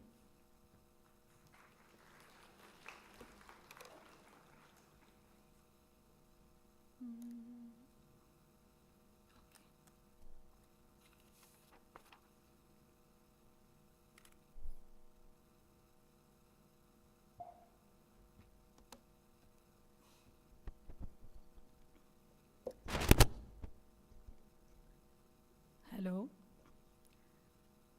and my namaste and warm greetings to all of you. At the outset, I would like to first thank Ashwini and then Sashwat for getting in touch, and CEPT for giving me an opportunity to be part of this celebration and reflection. 1993. Finally, I was a planner. Almost 30 years, a long journey. In my final year architecture, some questions began to surface in mind, as if in search of something, not knowing what it was. A conference on mud architecture helped me find some answers.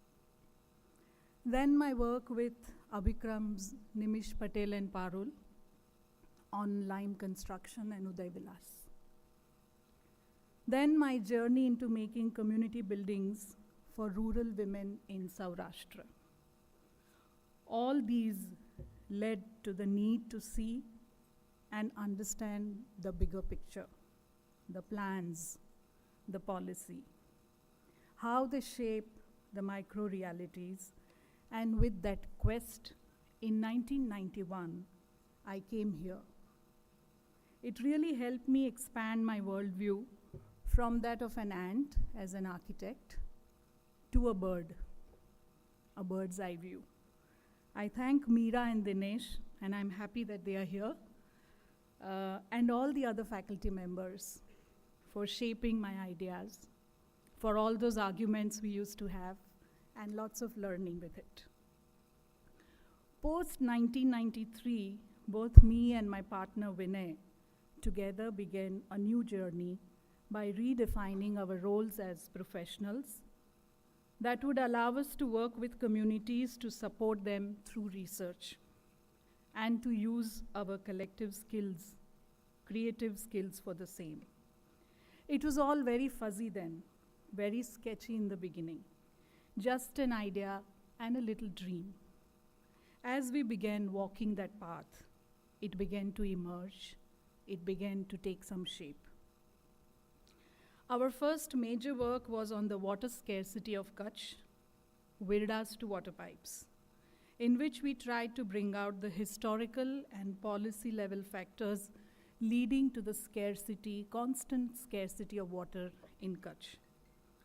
My work on displacement brought to the fore the issues of invisible or secondary displacement, which received very good response from the local people as well as international research community. I was invited to share my work in the International Conference on Displacement at the Oxford University. Being the youngest researcher was definitely a little unnerving then, but at the end of my presentation, I was offered a doctoral seat, but I decided to return. Our first study had introduced us to nomadic pastoral groups, locally known as Maldaris. Later, we spent almost a decade on various studies on the lives of these communities and their natural resource base.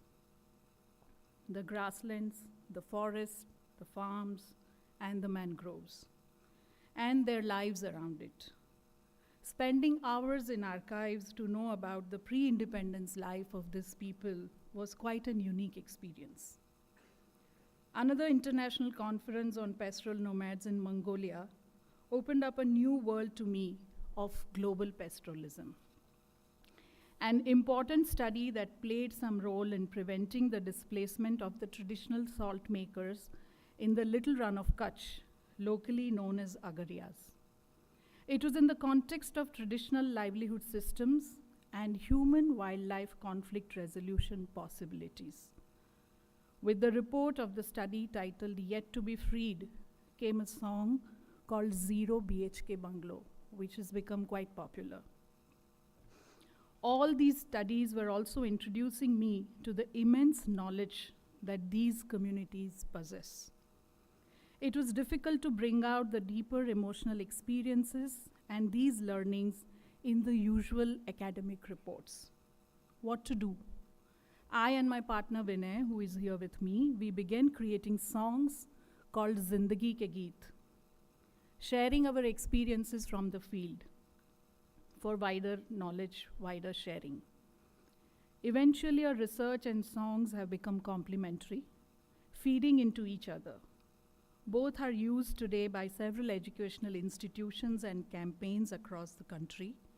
Many of them are translated in different languages, including some tribal dialects. One of our songs on RTI, that is Right to Information, is part of 7th standard CBSE textbook for more than 15 years. Some of you here might have come across it in your school days. As shared in my profile, currently we are working on a project where both our research and music skills overlap. It is archiving of oral traditional work songs with farming communities currently, but we plan to extend it to other communities and other crafts of hills and forests. These songs are right now in 7 languages and dialects, none of them having a script. As a professional, this journey has been an eye-opener to understand how plans and policies affect people and the need for us as planners to sincerely and seriously look into the development plans that are more inclusive and dignified. In the worldly ways, this journey has brought some awards, some fellowships, lectures, performance invitations, TED Talks, workshop invitations. But as an individual, it has been quite rewarding and humbling. Some truly philosophical and spiritual learnings have come through by living with both the sedentary and the nomadic communities. like dignity in deprivation, minimalism by choice, mobility, transient nature of life. Let me end here with story of Ragha, our great teacher. I think since I have, would it open?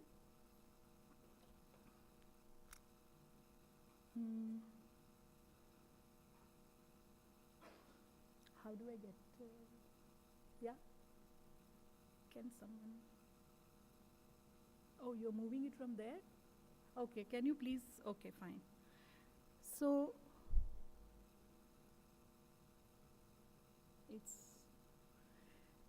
I'll just share some slides, some visuals. We have here my teachers, your teachers sitting with us, but these are some other teachers who have taught us many things. I'll just run through. This is Fakirani Jat community on the coast of Kutch, surviving, they are camel breeders surviving on mangroves. Salt makers in the little run of Kutch. Fakirani Jat near Bhavnagar. Banni grasslands, this is our friend and teacher Salim Bhai. Another teacher. And this is Ragha, the great teacher we say. We were living and traveling with this camel nomadic herders. As you can see the camels. Ragha is about 11 years then. And we used to write a lot of field notes.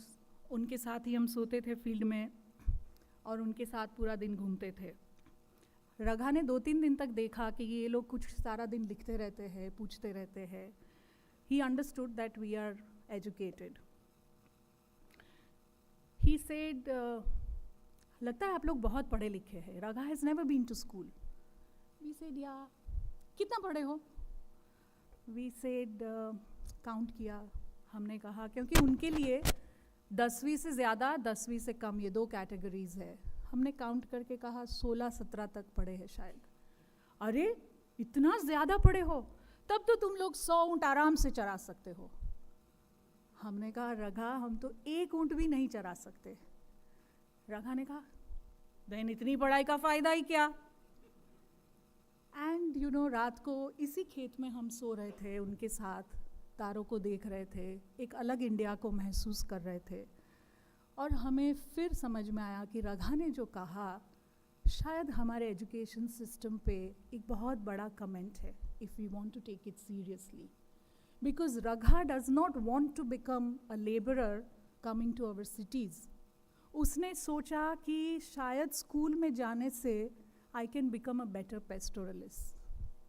He did not know that going to school may or may not bring job to him. And we say that with this humbling experience, we feel that to the extent possible, can we humanize, can we make our education more inclusive. Thank you very much.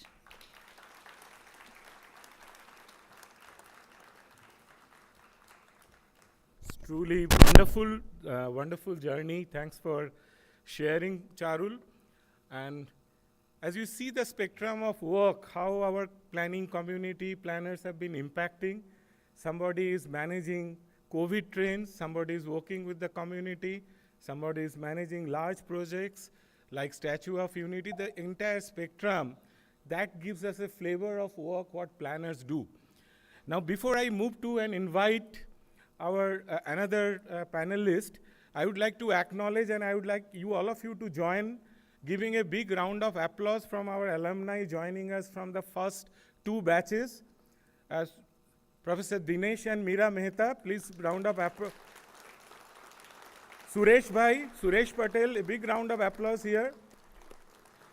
And Mr. Joseph, there, please raise your hand. Thank you very much. Now I would like to invite another journey. An engineer working with the government department, town planning department, to a journey of becoming a self-entrepreneur and delivering homes at different category. Also chairing the president of, becoming a president of National Institute of Town Planners. A big round of applause. He is known as short form NK. I welcome you coming here.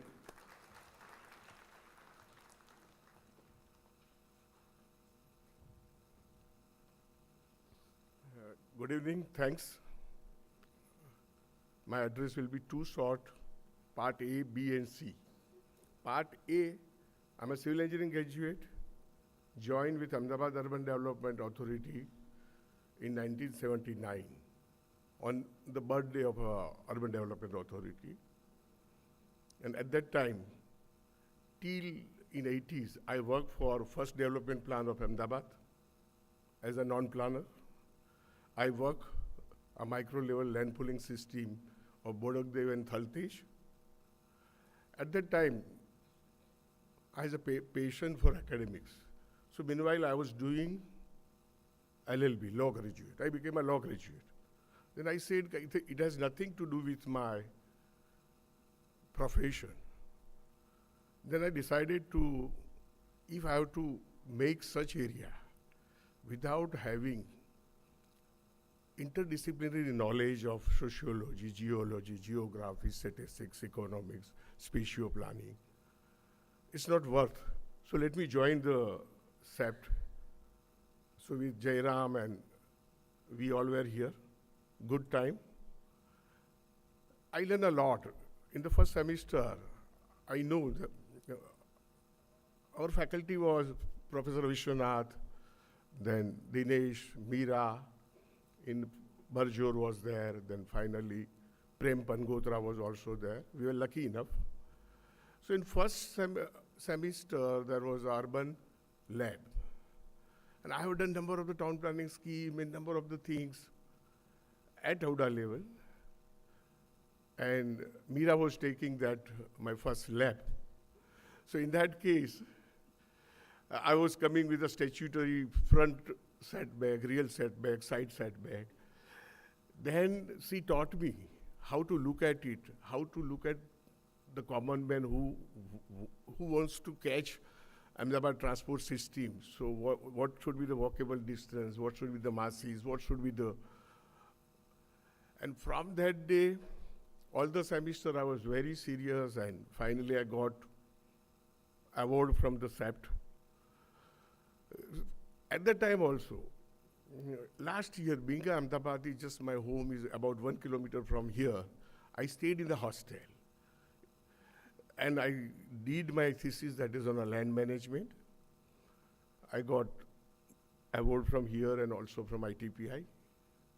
But what happened next?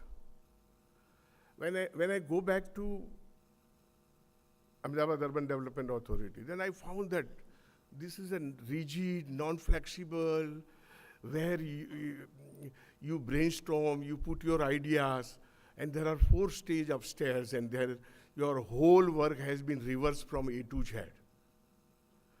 And being a Patel, an entrepreneur and a local, I decided to start my business, right? So I left the Howdah in 95, after only 2 years of CEPT graduation. So CEPT gave me that wide vision, that professor gave me the courage to ask the question, that professor forced me to see about the hawkers, to force me to see about the inclusiveness. And that's why I started in housing planning a journey, that is Sun Builders Private Limited. During those days, I was constructing about 50,000 square feet. Today I'm constructing, my company is constructing more than 50 lakh square feet is on my table, right? But still, thanks to CEPT, but the few smaller things which CEPT has taught me. So I always try to have a children's room in my affordable housing scheme. I always tend to have a senior citizen library. You will be surprised that my first bedroom, the 1-bedroom apartment houses, generally the company like us, we don't construct.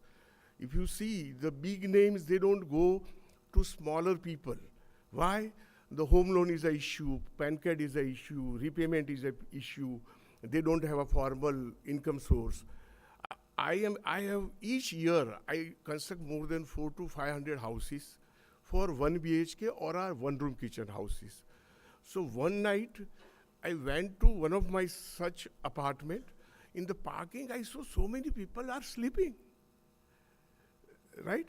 Then I asked my engineer, why you allow them to sleep here in the parking? They said it's a one-room kitchen and there are 12 people are staying in that. So their elders come with their charpai in the evening 7 or 8 o'clock and they are doing their things. So from that day, still on various platforms, I always try to have an inclusive thing. In TP scheme also, this is a very rotten thing. I wrote a book on that.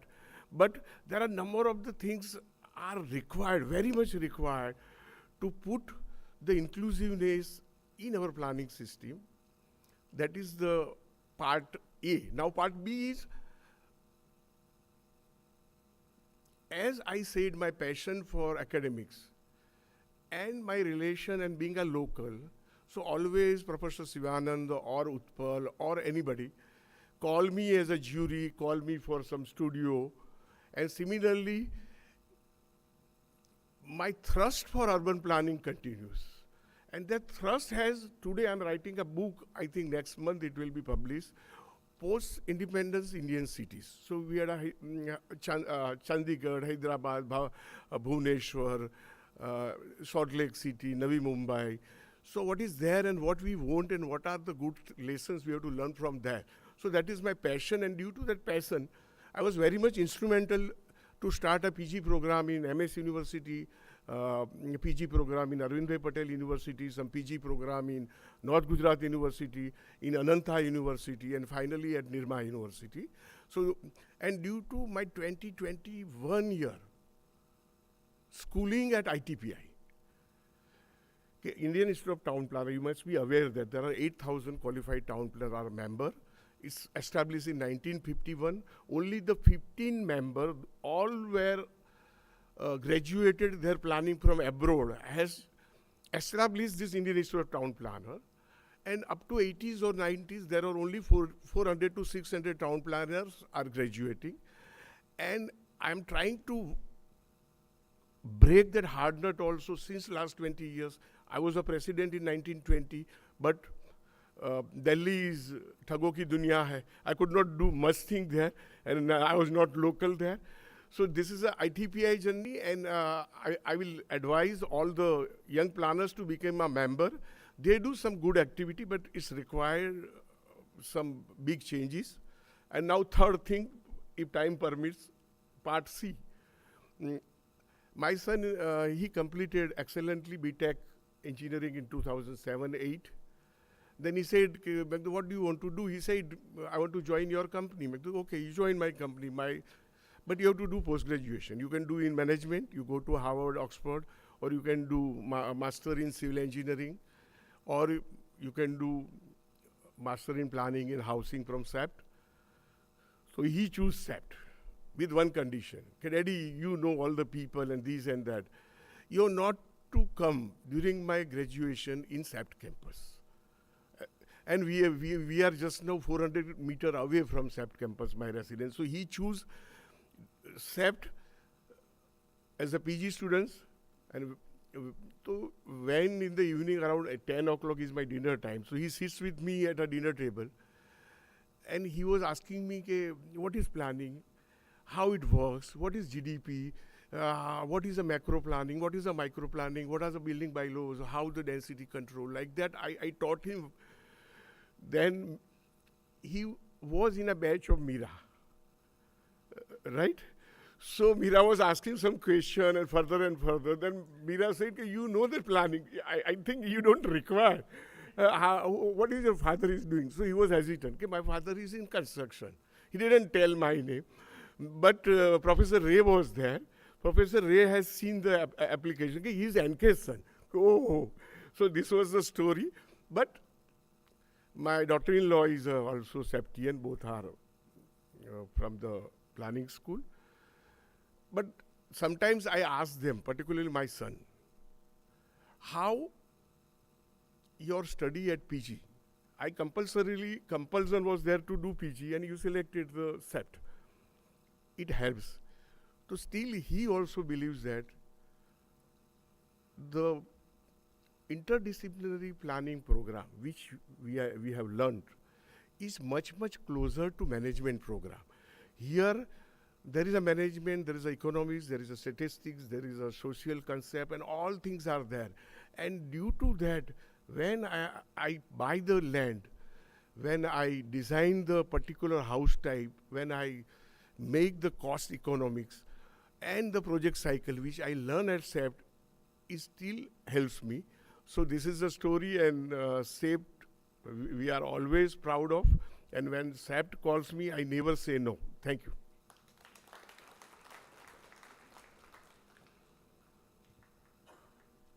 Thank you very much, NK sir, for sharing your story in 3 parts. And I see there are many with a family of planners, generation 1, generation 2, both husband, wife. So we celebrate that.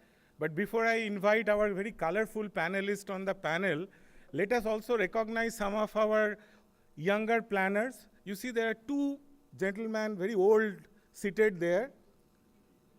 And they're busy in watching some mobile World Cup. Give them a big round of applause. I see they are not listening to us. They are in their own, since yesterday they're only planning what they're going to do after this boarding session, football and other things. We also have Sirish Bhai here, Sirish Abrani. Please raise your hand, a big round of applause. And there, Kaushik Bhai, Kaushik Mehta, and Sashi. Sashi is not so old. He's our fraternity from Baroda. So thank you very much for being here.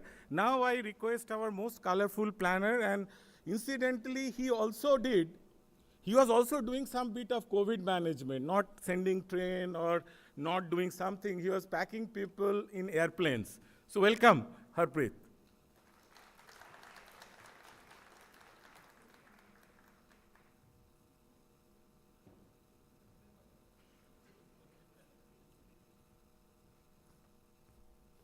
Thanks very much.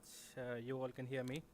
I stand between you and your evening plans if you are thinking of having a sundowner or a warm beverage, whatever the city offers you. The outline for me to come here was all because of Mona ma'am and Shashwat ji to come in, and obviously my batchmates. I think I really cherish. Yes, please. If I would want to give it an evidence of how it's not a single man, actually not man, gender neutral, single person's responsibility to make yourself what you are, I think these people stand right behind as a great example. I don't want to describe my LinkedIn profile for the last 20 years that I've been doing, because pluralism would basically make me feel that I've achieved a lot, but I think what coming from smaller part of Punjab, not having access to what Gujarati community would look like, but typically always eating the same kind of food with curries, which would be usually sweet, I was pleasantly surprised. It's not the case. You eat more ghee, and you practically start eating it right in the morning. And that's where I got very satisfied. I think I will be able to accommodate myself here. But coming to CEPT was actually a very big accident, because if you could make a guess, I could not get a job after finishing my graduation. And I just ended up working in a call center, because what I had to do, I had to move on. And I think that's what has been the biggest accident, where I filled the form, sat in an interview. I was very pleasantly rejected by the SPA, because they thought that you don't have gate score. But I said, you mentioned you could just apply otherwise as well.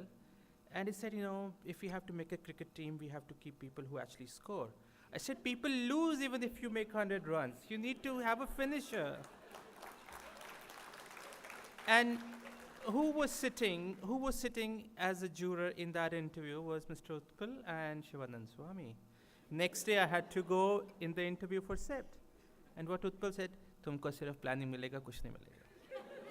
I said, desperate, please, I want to make a career out of it. I was very happy. I came here. My cultural revelation, understanding kindness, understanding diversity, didn't usually come from what I studied, but how I could make friends from diverse backgrounds. I don't think you would ever get an opportunity to do that if you study in the most expensive school, whether that would be IIM, or even if you go to a school which offers you accommodation which is pleasantly as a 5-star hotel. But you need diversity, and I think if you learn that, you get more polite over the time how you deal with people. I made some career. I worked as an urban planner, didn't use my planning degree sufficiently well. That's what I think my parents also let me down. Because they used to always ask when I used to come back and pack from home, aren't you going to buy any books? I said, no, I think these pennies and a bottle of alcohol should be fine. And they were pretty much surprised I could finish the degree without actually buying real books. But I just relied. So I made a career as an urban planner. I worked as a real estate consultant. The accomplishment of those could be just doing valuations for property, which basically got transacted at a value that somebody would pay me. And he made the money, and I thought that I did the project. But that's the mistake that I think we all should not make, at least for the younger generation. It's not you. It's actually a ballet. If you know a ballet, if you look around, the dance is as good as the others are doing it. When you go back and take a profession, you probably will be always nudging yourself. I don't like this because I don't like the culture here. Because you're exposed to this culture, how would you like it when you make a choice for career when you go there? So please make sure when you make the employment choice that you make, first get very good compensated. Make sure that's done well. And that's what I think I learned from this this institute, is to communicate effectively. Say what's in your mind, and try and don't drag the last message last. Say it first. Say your mind correctly. And I think that's very effectively represented in the way that we are seated here. If this was a master plan, you would always have fractured land parcels, unoccupied land parcels, but we would say, no, we've done master planning. I don't know why the front benches are not occupied. Everybody tends to take its own space. That's what human beings are. Now, you might have the best plan, but you might not find occupancy at the right time because it takes time. You need to trust the person sitting next to you, and that's why you would have higher occupancy. So you probably find people where it's light density, there's a lot of trust around it. My last bit that I would leave, what I'm doing right now currently, I work as an urban advisor with the Foreign, Commonwealth and Development Office. It's a British government's office. I work as a civil servant with them. My role is an urban advisor, largely how India sees the rest of the development agenda for the world, and how world would want to see and make relationships with India. And that's largely not by just giving money or doing this, but actually influencing what in the Indian subcontinent development narrative is. We're not anymore, as Sir said, we're not anymore people who are making choices by the value what we get, but we are making by the choices of what we get beyond the value, and that's access. So I work as an urban advisor with FCDO. I helped in making policy frameworks, trade frameworks against which both countries negotiate. You will find difficult meetings to come in which are not explainable, called COP27, COP26. And there's a very big event that I'll be working in the next 1 year that would be preparing India's presidency for hosting the G20. It's a great event. It's a learning event where you would find that what examples that we quote, look at Japan, look at other countries, what we are going to do, what they've done. But that's where you have to collide and understand, these atoms have been very active for so many years. Our electrons are just spreading. They've got inert, but we're very active. And I think if you get a chance to think beyond just ability of demonstrating planning by physical planning, and taking that form in how you would want to facilitate human forms, people making community decisions, helping people migrating, you would find that you are in a very good space to do that influential time in the times to come. I would want to just say one last thing. I think what I also learned, and that's not an accomplishment, because when I came here to CEPT, as the very first thing that you have to do, you have to find and make yourself presence in any one of the first freshers party. And I really remember that somehow I was picked up, just arrange for the things for the rest of the sundowners. And I said, how do you make that judgment? Just because I'm wearing a turban, you would know that I can make the arrangements. but be kind. I think that's the place where we should be overcoming our inherited biases, inherited judgments about people. And I think once we do that, we'll be more civil, we'll be more ability to explain what we do beyond just spatial planning, because I think that's a very strong hold. We've got to go beyond what the narrative of spatial planning is. I can't say that could be taught, but I think that could be only done by demonstrating it. So it's a great space to understand how do you celebrate. And I think the part about doing things in limitation and still doing it, you learn empathy. It's a very empathetic state. I was telling to my colleagues here, so you actually get licenses if you are actually sick to buy alcohol, right? That's empathy. Like, that person is sick, he should get license to do that. That's demonstrating license and governance. But I think that's just a part of joke. It's actually an absolute pleasure. You all should feel really, really, especially the younger people, you should all should be very, very proud that you actually made to a point where whatever that you get from this place is not going to be enough. Keep coming back. We keep coming back for reasons that we can't describe. But please do keep coming back. Don't just finish it here. And I think you've got to compliment the efforts of the teachers here, because they are welcoming. They make space for you to go beyond, where you could foster things beyond just pupil relationship to friendship relationships. So thanks very much. Do good whatever you're doing. Thank you very much.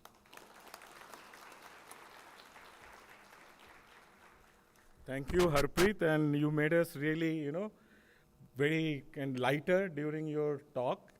And also, not only him, he brought together a whole batch with him. And if you look at this, sitting arrangement, that's what you can call mafias. See, the two mafias there from the same batch, 2 here, 3 with Ravi. So all there, the various portions. So along with him, we have the same batch with Sangeeta. And Sangeeta, I would like to invite you here. But before, since he mentioned, the admission, and we had hilarious stories about admission experiences. Somebody came in and they were not prepared, and just before the admission, they were learning what is urban, what is GDP, etc., some frequently asked questions. But one very interesting thing happened. We had gone to Chennai and for our admission interviews. So one faculty member, since morning, they have been insisting, "Aap lunch hamare sath kijiyega." So I could not just, and then she was very insistent that please come and have lunch with us. And there was director calling us, and then so finally we managed to have some coffee. And she narrated a very interesting story of admission. During her admission, she fell sick. And she could not, and those days, that those admissions are not, you download the form and fill up online. Those days of admissions are like, you get a telegram from Devanand. They think telegram or something, some black white paper, and then you receive that you got admission or something like that, and then you run. So this lady told us a fantastic story that she was unwell, and she missed her appointment, admission, both in SPA Delhi and CEPT. And then she wrote to their directors, respective directors, that I could not, and it's already a month past.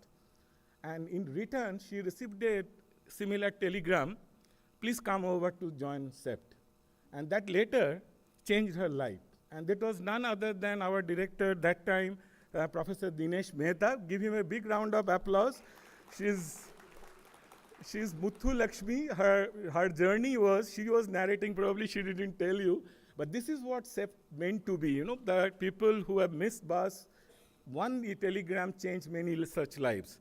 So now I'd like to invite Sangeeta. Please come on and share your journey.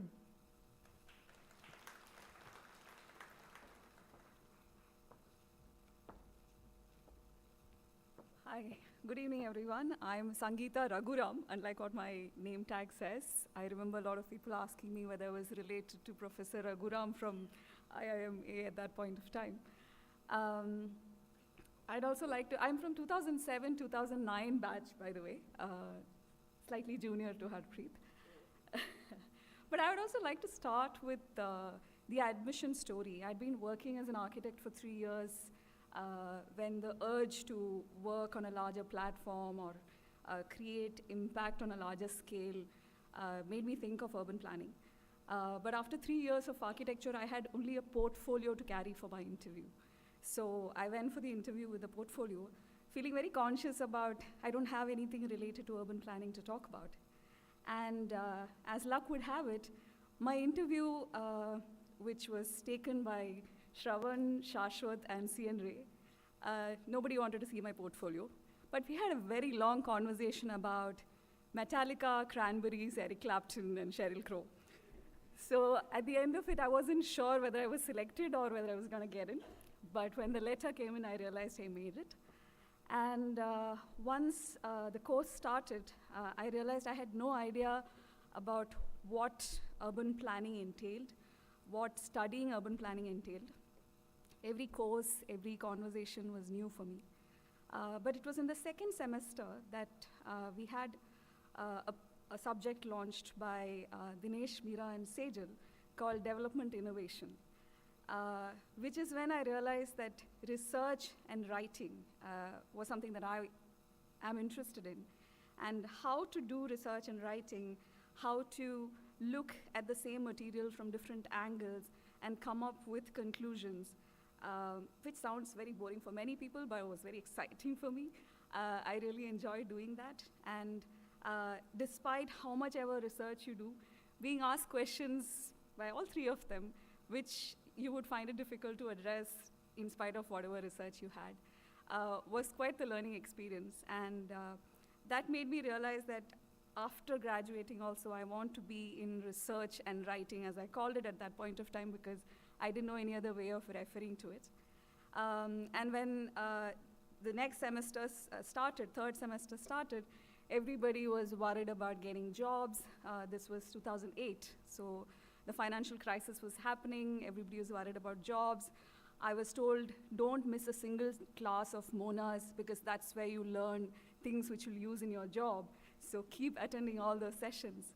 And everyone was worried about getting a job, so they said, do a dissertation on a topic which will attract the recruiters, and they will look at your dissertation and decide to hire you on the spot.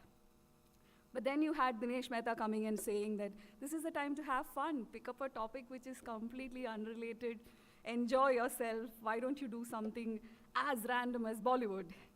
And that's what I did. I did my dissertation on the entertainment industry in Mumbai. And I really enjoyed those 6 months of just research and writing. And it was towards the end of my course that I realized that consulting is the job where I'll get to do this as part of my job, research and writing. And at the end of the day, a consulting job is about finding solutions which are grounded in robust research. And robust research is what I learned from CEPT. And I continue to hire people from CEPT because I find people coming with that talent. At this point, I think problem solving is something that people turn to consultants for. You've seen a wide range of private sector expertise coming from this panel itself, but a consultant or an advisory consultant, which is my job, is usually something which is severely criticized, particularly in the planning profession. I have been asked, how could you sell your soul and go join a corporate giant, and similar questions. But at the end of the day, every project that I have been able to do has been a new experience, a new problem statement, whether it's for a government client or for a private client. It is a problem statement for which you start with research, robust research, find solutions, make sure that whatever question is thrown your way, you have answers for it. And after 14 years of doing it, I still haven't reached a comfort zone where there is a plug-and-play solution for any project. For everything, you have to start from scratch. You have to go through that entire learning curve to be able to give answers to your clients. And personally, that's what keeps me going, because there is no point where I can sit back and say, I've already done this, I've seen this. In the current world, the new challenges that we have it makes it important that we look at problems differently, find new solutions, and that's what keeps us going. And that is particularly what I think CEPT makes us ready to do. the way in which you can extract data, whether it's from secondary data or recently one of my team members had to go to a scrapyard and talk to a recycler and get information from that particular person. That entire range of data collection, which is the baseline, which is the foundation of the work that we do, that's the kind of strength that CEPT gives us. And we might, Mona refer to it as learn to learn. I think we're all learning every day, even so many years after graduating also. But that's what CEPT has helped me do. And I continue to have a lot of colleagues in my practice who are coming from the same cadre of thinking, being able to research, write, and come up with solutions. And I'm very happy that I'm part of that legacy. Thank you.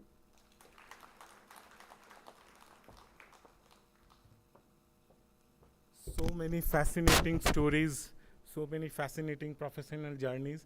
So thank you very much, Sangeeta. Now I invite Bindu Nair to share her journey. Over to you, Bindu. A round of applause for you.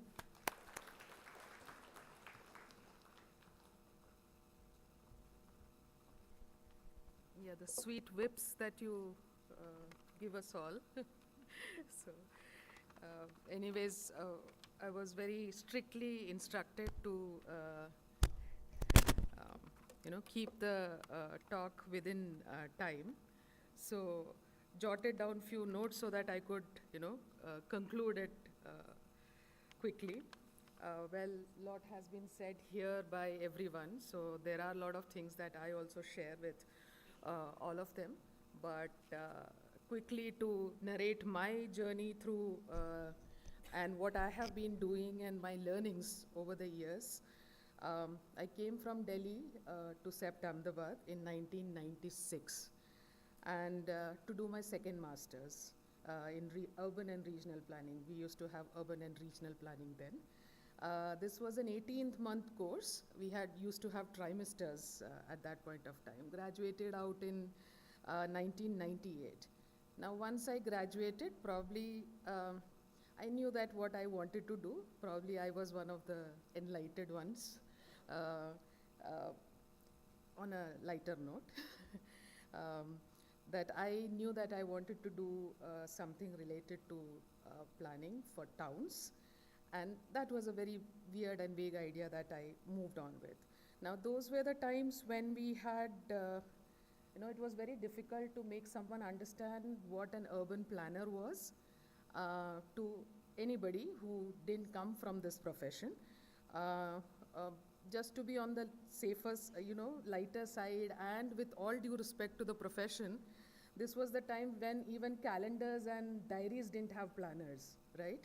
So there was no reference as to what a planner meant, let alone an urban planner. So we were fortunate enough to have a placement cell. Our seniors started it, and we didn't have multinational companies or,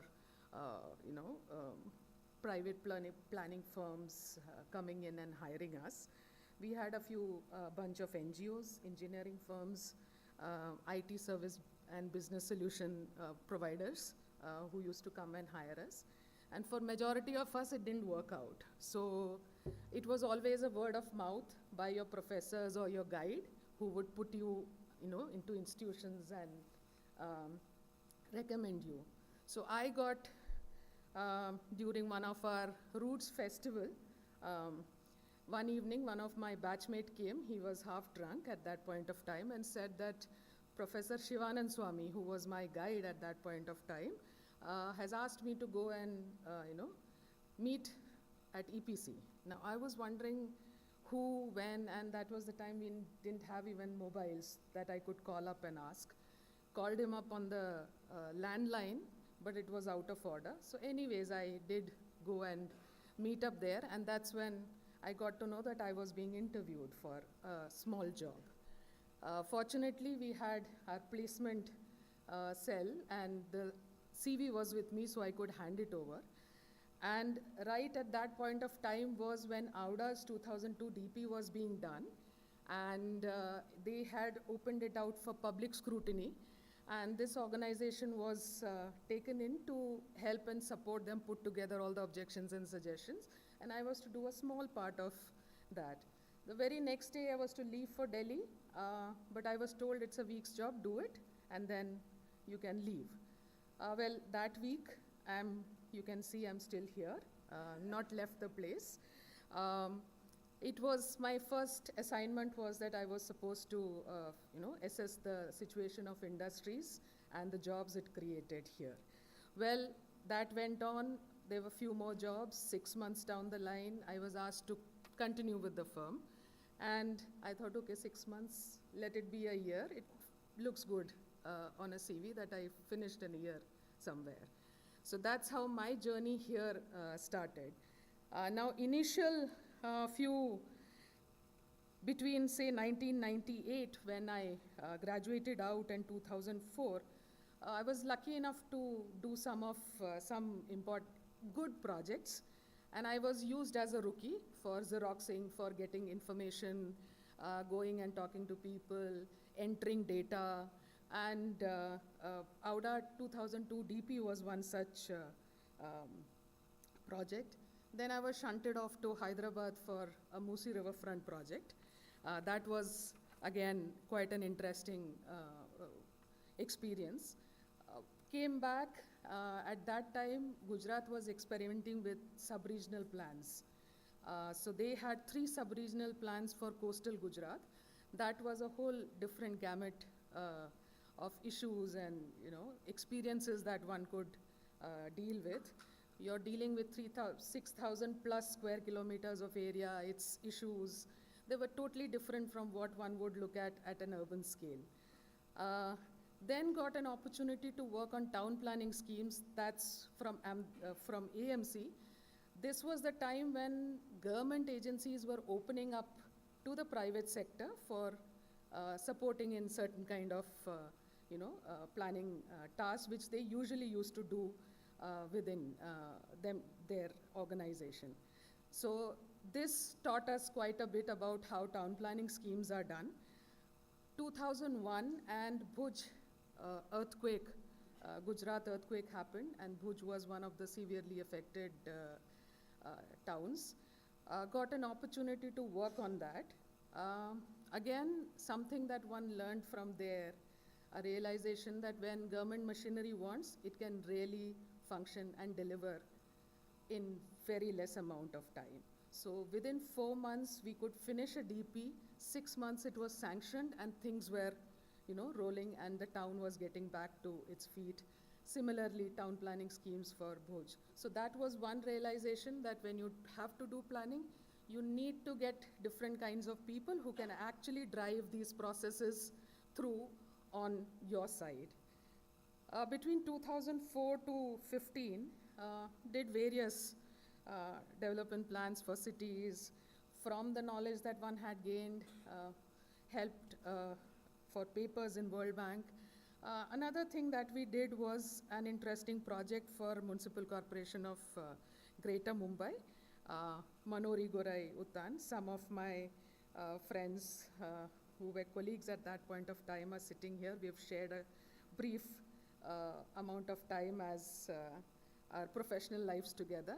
It was another experience. We generally do development plans for a city.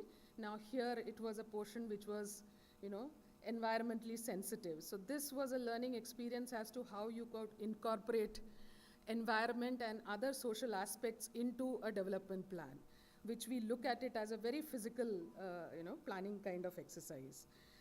Then went on to did heritage listing for Mumbai, environmental listing for Mumbai. So these were all different kinds of projects which sort of made you understand that what all different aspects of planning are there and one could contribute to it.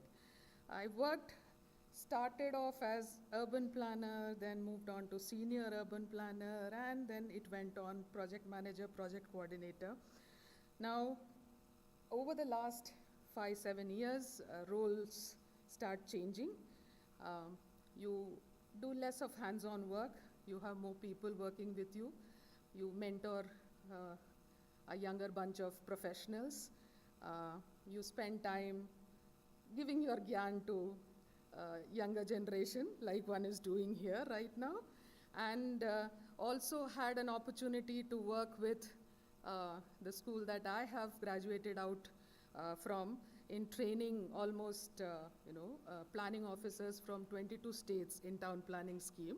So that was a good way to get back and give back to the institution. Now, over the period of time, what one has learned with doing all these projects is that the key is that you have to get people on board with you, if you have to get your projects implemented. And the other thing is collaboration and find innovative ways to do or look at physical planning, not just, zones and DCRs.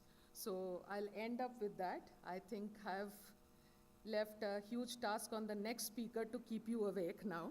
So thank you so much.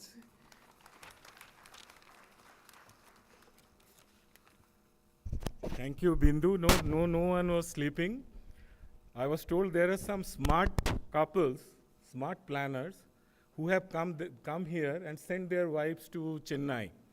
So from the same batch or 1 year senior, junior, so that they can have more parties here. So they're warming up for the party, so nobody is sleeping, just listening those fascinating stories here.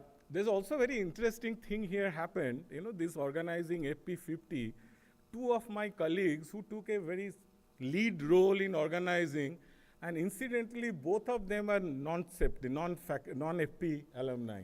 So give them a big round of applause. Here, Nitika Bhakuni and Nandan. Nandan, could you please stand up? You would know he is the youngest faculty member who has joined. And poor guy, he didn't know who is from what batch, so he was tweeting, asking, but he did a fantastic job in organizing. Thank you very much, Nandan and Nitika, for this. Now, as I said, in Ahmedabad, we say that if you want to go to Kerala, there are 2 dons. Earlier, there used to be 3, one Devanand, then Maruf, and now the 3rd is here. So give him a big round of applause. Dr. Ajit, please come and share your story.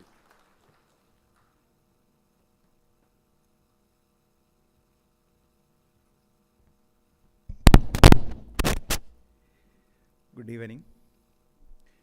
Let me first place 2 bouquets in front of all of you. One, to the successive intellectual leadership that CEPT has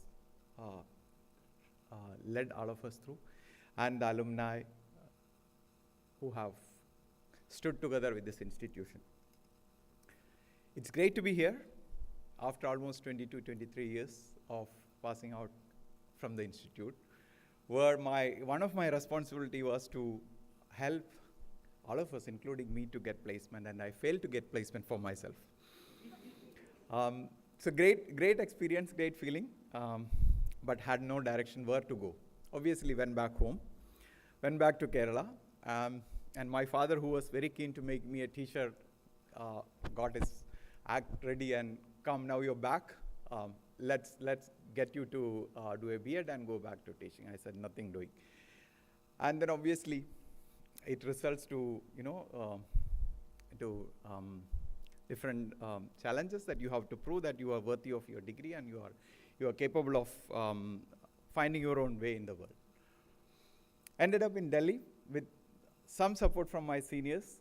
One senior of mine took my CV while I was in the campus. I was sitting and brewing, what will I do? I don't have a job now. So he took kindly my CV and handed over to another senior from CEPT. The second senior is sitting here, Professor Ashwini Kumar, who was here. So he put it in the CV bank of Central Pollution Control Board without knowing me. And after 6-7 months, I ended up getting a call to a position called planner in zoning atlas for siting of industries. And that was my first entry into professional world, 99 October. And then I was posted in the State Pollution Control Board in Madhya Pradesh for about 2 years, where every evening I will start wondering what will I do, because it's a city which people are quite comfortable in whatever they have. They were not too aggressive to try something different. So my only intention to be in Bhopal was to do job, to excite my mind and grow. And I found there is serious disconnect with what I want and what the city and the setting that I am in, the Pollution Control Board particularly. My first boss gave me a place to sit, which was a big conference room. And the third day he asked me to vacate that. I said, where will I sit? He said, "Arey, wahan pe conference ho raha hai. Tum hat jao wahan se." So, sir, what will I do? "Arey, 2 din kaam mat karo." So that's where I landed, but you know, life keeps giving you chances. So I slowly graduated from Bhopal to Agra, and then in about 3.5 to 4 years, I ended up in Delhi, where I was about 27, 28 year old, and that was a great opportunity that I got at that point of time to work as a coordinator, national coordinator for the Indo-German Environment Program, where I had an opportunity to work with senior bureaucrats of 20, 25-year-old, and that 4 years really helped me to consolidate what I probably failed to do at CEPT, understand the value of planning, understand the value of critical thinking, understand the value of being able to negotiate with various realities around you. And then, of course, I got an opportunity to travel to UK as a young environmental manager through Chevening Scholarship. That reinvigorated my interest in pursuing higher studies. So came back, and then I decided to pursue my desire for doing a doctoral degree. Eventually managed to secure a funding under the Overseas Research Scholarship, and took me back to UK for about 5 years. And then by then I had my family, my son was born, and then I came back, and again ended up going back to Delhi with zero interest to go back. I always used to tell, I ran away from Delhi because I couldn't survive that city. But somehow, forces of life take you wherever you are not really keen to go. But then that was a second opportunity to see things in a different perspective. This time I landed at the National Institute of Urban Affairs for about 3.5 to 4 years, working on something which, that time the Smart City mission was launched, and a lot of things were happening. And it gave me a rich opportunity to, again, try my ideas, different new initiatives. The leadership at NIUA gave me enough space to grow. The moment I realized the space is shrinking, I obviously moved out of the organization, ended up in Sushant, contributing to establishing the Planning and Development School at Sushant, which earlier only had architecture school. So all these process collectively made me realize few things, which is what I wanted to just share here. One, irrespective of what happened, I kept moving forward with a commitment to the self and to the society that I have to learn and I have to apply my learning to the society. And irrespective of whether somebody is listening, whether somebody is interested in what I'm trying to do, I must apply my learning. So I kept doing, and this opportunity to share what I've learned here, thanks to the entire colleagues and the faculty here, it again gave me another opportunity to share what I have been doing. And during COVID, I got an opportunity to go back home. My home state is Kerala, which Ashwat has been telling. I am certainly not a don of Kerala, and so please don't take that seriously. He has been trying to give a different image. So the opportunity to work with the Kerala Institute of Local Administration over the last 2 years have been very rewarding. I am learning something new which I haven't really had a chance to learn until all the work that I have been doing at Kila. So this is to ensure planning also has opportunity to strengthen the democratic process. The planning department normally see there is a conflict between what we want to do in the master plan and the democratic institution do not really buy in. So it's yet another opportunity to understand, innovate, and reconfigure the system. And so itself, I have an opportunity to collaborate. I had opportunities to collaborate with CEPT. Some of the young planners last year and this year had possibilities to work with us, which we introduced as Mayor's SDG Fellowship, which was a great opportunity for us also, that how we can get the young minds to work with leaders. And what I've come to know is that we really need to kind of move away from waiting for someone else to tell us. We have to really create opportunities for ourselves. We have to be much more entrepreneurial, whether we are investors, whether we have our own companies, whether we are in systems, whether we are in academia or policy, it simply doesn't matter. There are two opportunities. Either we just wait for someone to do things for us, or we step forward, create opportunity, and create a new world for all of us. And from my life's experience, 23 years into the profession, what I see is that if we are able to constantly learn and also expand our horizons, there will be a lot of excitement in life. And my simple conviction today is that creativity is the only force we need to adhere to. I don't think anything other than really matter, particularly in a profession which is going to shape and reshape the future built environment in the country. So once again, thank all of you for listening to me and for giving me this opportunity once again to accept. Thank you. Thank you. Thank you very much, Ajit. And when students came back from their internship, they were so excited sharing, because generally, we are very comfortable to work with administrators and engineers, but working with the mayors have been a kind of a life-opening, kind of a very interesting experience. Thanks for that. I would now like to invite a very interesting another professional journey, a government planner, then going to a private sector, academia, and now heading a corporation company which is looking at the capacity building and training of urban officials. So let me welcome Pankaj Bhai, Dr. Pankaj Sampath. Give him a big round of applause.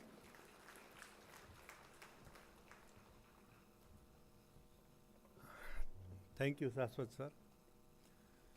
Good evening, and I would like to take this journey forward little bit in a lighter mode. हाँ, इतना सन्नाटा क्यों है? So I have stories to share with you at CEPT, starting from little bit of my engineering background to my planning and completing research over here and post-research. So first of all, around 20 years of having experience, hardcore engineering experience in ULB. In Saurashtra region, I decided to pursue something for my higher studies. And then one fine day, I just asked my college friend, Atul, sitting over here only, and that, bhai, what is this planning and what should I pursue, what you are doing, because he has just completed this. So, and then I had some glimpses of your batch also, Harpreet, because of Atul. So Atul told me that, yeah, it is good, go ahead. And at that time it was, I secured my admission in MTech infrastructure over here. And with all this preparation to learn something on GIS, computer was not new for me in my time in 2007, because I was much aware about use of computers and all these things, but not software, AutoCAD and all these things. So at that time, just I landed here, and with this experience, Sivanand Swami just told me that you are welcome at CEPT University, and secured my admission in MTech with then just only in my mind that I will learn something about GIS and something on design, particularly engineering design, and because of MTech in infrastructure. So then first semester ended, and then one fine day just I again met Atul. That कि भाई ये कुछ मजा नहीं आ रहा है, तूने मुझे कहाँ फंसा दिया ये प्लानिंग में तो कुछ उल्टा सीधा चक्कर है. There is nothing about engineering, कुछ डिस्कस तो हो नहीं रहा है, और 2D में कलरफुल मस्त प्लान बनाते हैं और नथिंग इज. तो मुझे बोला ठीक है, अभी तो एक ही सेमेस्टर हुआ है, कुछ थोड़ा आगे बढ़, थोड़ा सा पढ़ ले तो मज़ा आएगा, start learning something. Then I decided, then I took a challenge कि भाई चलो कुछ तो मुझे भी नहीं पता है, वो मुझे सीखना पड़ेगा, ये तो क्या नहीं पता है. Then I decided to start learning first PPT, presentation, how to make good PPTs with my batchmate. And I was poor. In our days, there was no PPT. Then preparing good reports, presentation, then other skills like public speaking and whatnot. So after this 2 year of journey at campus, just I enjoyed a lot cricket also over here with my friends, Dhruv, sitting here. And overall, yeah, I developed this multidisciplinary sense during this my course of planning and lots of skill, which enabled me to streamline my thoughts in a multidisciplinary way. And then I decided to just one fine day left Rajkot, where I worked around 20 years. And then I landed here in Ahmedabad. First, I decided that it is good to, because hardcore Gujarati from Saurashtra region, to work in Ahmedabad first and near to CEPT. So in case any just professional problem, all faculties available for support. With all this hope, I just landed in Ahmedabad. And my life also progressed a lot during these 20 years, that you understand family responsibilities and all. And then started my career with here in water sector. My area of interest in urban development and water, two major area of working. So started my career here as senior general manager with Doshi and Hardcore Water Sector Company, and then around 2 years of this field working on water reuse, at that time something new for the state also, no policy on water reuse. We contributed developing this water reuse policy in the state, and participated in Vibrant Gujarat. Meanwhile, our studio exercise also just invited for this portlet development for this Vibrant Gujarat at that time. So it was lots of enthusiasm, full of enthusiasm. And then slowly I decided that let me focus on some career related to planning. Then I got selected as vice president in GIFT City, more master plan based development, and challenge given to me as a head of the buildings, and to take this journey forward to work on the tallest building in the state. In Rajkot, just I worked in town planning department, and experience of constructing buildings from engineering point of view. But then again, it was a big challenge, but my here study at School of Planning helped me, enabled me to think, and then we developed first online drawing approval system, ODAS, for the state in GIFT, and where all international consultant, architectural, structural, and MEPS, all then able to upload the drawings, and we started scrutiny with my team. At that time I was in senior management, and then started developing these buildings, and successfully delivered this 2 tallest tower, first in Gujarat. So, and it was, during that GIFT project also, this planning knowledge helped me a lot. Meanwhile, I developed my area of interest in this research because of some passion in learning something more, something new. And my interest in water sector just again take me forward to think that what should I do. Then one fine day I met Mona ma'am, that what should I do. My area of interest is in water and urban development, and all these mixed things are going on.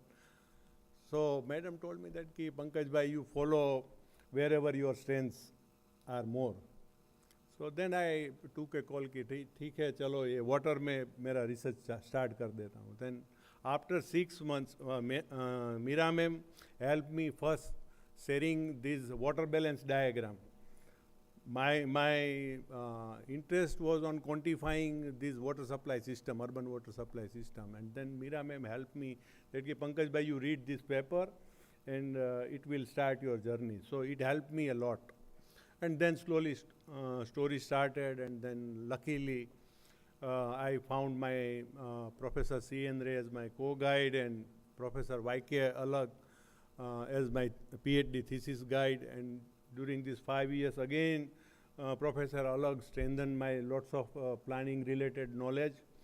And then I decided to go ahead, and then I joined as a faculty at Administrative Staff College of India, ASCI, Hyderabad. 2 years I worked there, learned about something institution and capacity building there, more with governance, how to work with Delhi Government of India at ASCI. And with these 2 years of experience, again, during my PhD, my case study was Bangalore water supply system. And I have many reasons to go to Bangalore. So luckily, I found one good opportunity at Infrastructure Development Corporation of Karnataka, IDEC, to join senior management. Generally, at senior management level, entries are very difficult.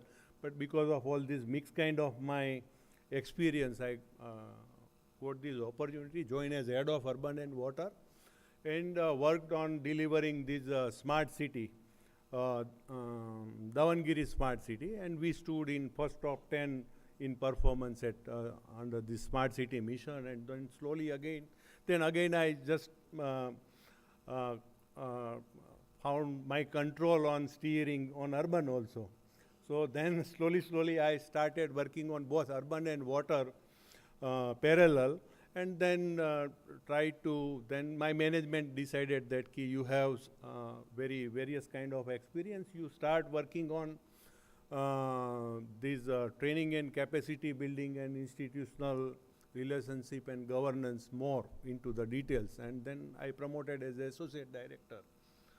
And we developed 2 national level programs, one on genesis of urban development and one on One Water, which is again a new concept for our India, and which is parallel to integrated urban water resource management. So then we conducted 2 10 days national level program with the faculties here sitting over here also, national level experts, Indian Institute of Science, IITs all participated, and then again it strengthened my overall area of this thinking on these subjects. And then again my management given me one more challenge, that we had a legacy of publishing Indian infrastructure reports, IIR, since 2001, which was published by Oxford and referred as a policy documents by Government of India to take lots of decisions. So this legacy, so management, because of this COVID, it was discontinued. And then again, challenge was that how to revive it. Then again, this diverse experience helped me, and then I and trying to keep it ready in probably by March, and you will receive this India Infrastructure Report 2022, which is highly focused on urban planning and development. So this is overall story, and during this training and capacity building, just on a lighter part, as a planner, we are generally data hungry, and we used to visit lots of authority, and the officer sitting on the other side of the table always giving lots of resistance to share any data and information, whatever. Even still, today I am facing this. I am pursuing my postdoctoral research. Again, this learn to learn what I just learn over here in the school. So during this also, again, I am just, whenever I discussing, visiting BWSSB, they are much that why we should discuss this and that and whatnot. So then how you can just come to this, at least one organization should be in a position from India to represent on the international platform as a good water utility.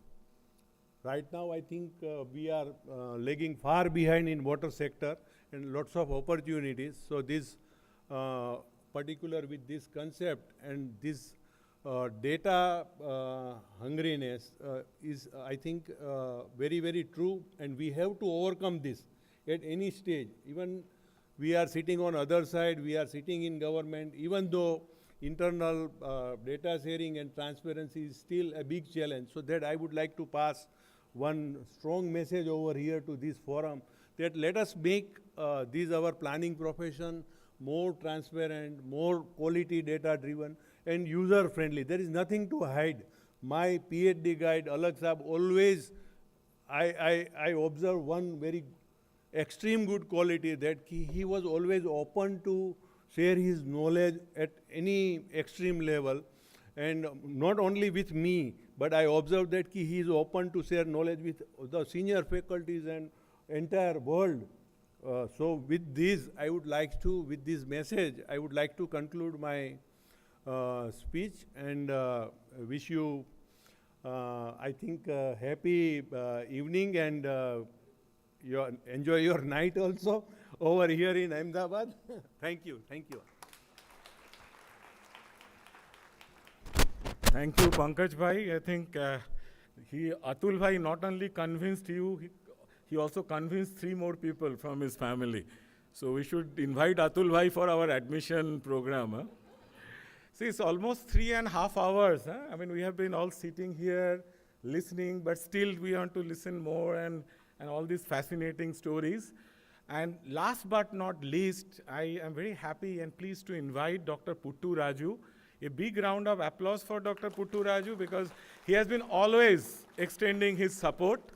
And as he joins us, also join me in giving a big hand to 2 of our colleagues, Jinu Ben and Meghna Ben, and entire office administration team. Jinu Ben, can you just raise your hand? And Meghna. So they have been spending nights to, receiving emails and coordinating. So another big round of applause for them. So thank you, and then over to you, Dr. Puttu Raju. Good evening. Good evening to all of you. What he said is correct. I wanted to make 2 statements. One is confirmed, Professor Shashwat has got a mafia. He called all his students and his colleagues and kept me last, though there are only few people from 81-83 batch, and they are not even, we have only one Mehta ji here, and so it makes democracy, number matters a lot. Second one, after listening to all the earlier speakers, I am 100% confident the moment you join planning school from here, when you go out, you become jack of all trades. You have seen, if you are a planner joining IAS, you can be an effective administrator. We have seen that very clearly. And if you see the other persons who are in the private sector also, their efficiency has increased. Similarly, if you are a planner and if you join what service, that British embassy, and it can be much more colorful, as our professor puts it. So this was my I wanted to start with this.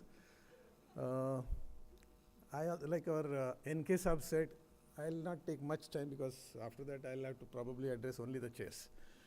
So first thing is, I'll also classify into 3. First is just my entry to this school.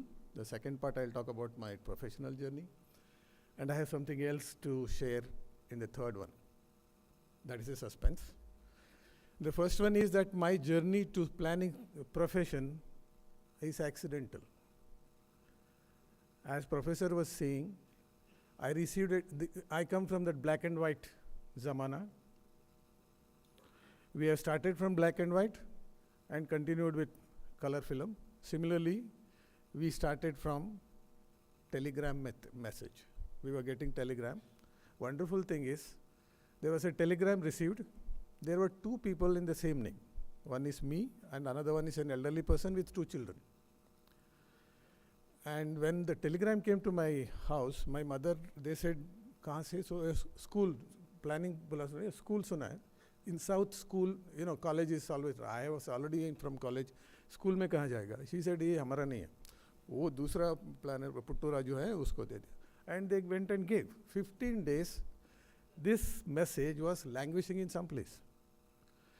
In small places, neighborhoods, people talk about this and that. One fine morning, someone was mentioning, see what zamana aa gaya hai, uska bacche bhi abhi bhi already grown up children hai, and kisi ne school ka admission ka telegram aa gaya. This, I heard it. Maine bola, tell me again, and he said, this is the one. I ran to that house, frankly, in 1981. and took that. Luckily, they did not throw it, and they had kept it. You know, earlier people never used to throw letters and telegrams and all that. Even now, many people have got 50, 60 years old letters. That many of you, it is something news to you. Yet everything comes in that SMS and keep deleting. But you can't remember that. But even, I think even I must be having 40-year-old communications we used to do. So finally after that I landed somewhere in May or June to planning school. I knew a little bit of Hindi. You know, I'm a South Indian basically. Except up to 10th we have some little bit of Hindi learning. Neither I knew Hindi, Gujarati to never heard of Gujarati. I landed in a railway station, that number also in Gujarati. That was something amazing for me. Arey, India, 1, 2, 3, I don't understand bus numbers also. It took for me for some time. I learned 1 to 9, the numbers in Gujarati, because you can't afford traveling by taxi, or there was no taxi, autos and all that. Our journey used to be by buses mostly. So first thing I did was to learn 1 to 9 Gujarati words, letters. So that helped me to move around. This is how my accidental journey with planning started. And I had 4 professors, specifically, I think they are not here, they just left. The first batch leaders, only I think 2 are left out now. The couple, Professor Dinesh and Meera Mehta. We had Robin Ganguly, a very stylish professor. I think subsequently he joined IEM Calcutta. I have no contact after that. And we had Professor Vishwanath, a different type of breed altogether. Very nice gentleman. These 4 faculty professors have influenced a lot in me. As I told you, many of them have said, including our mate, earlier, you know, this Jamana was totally different.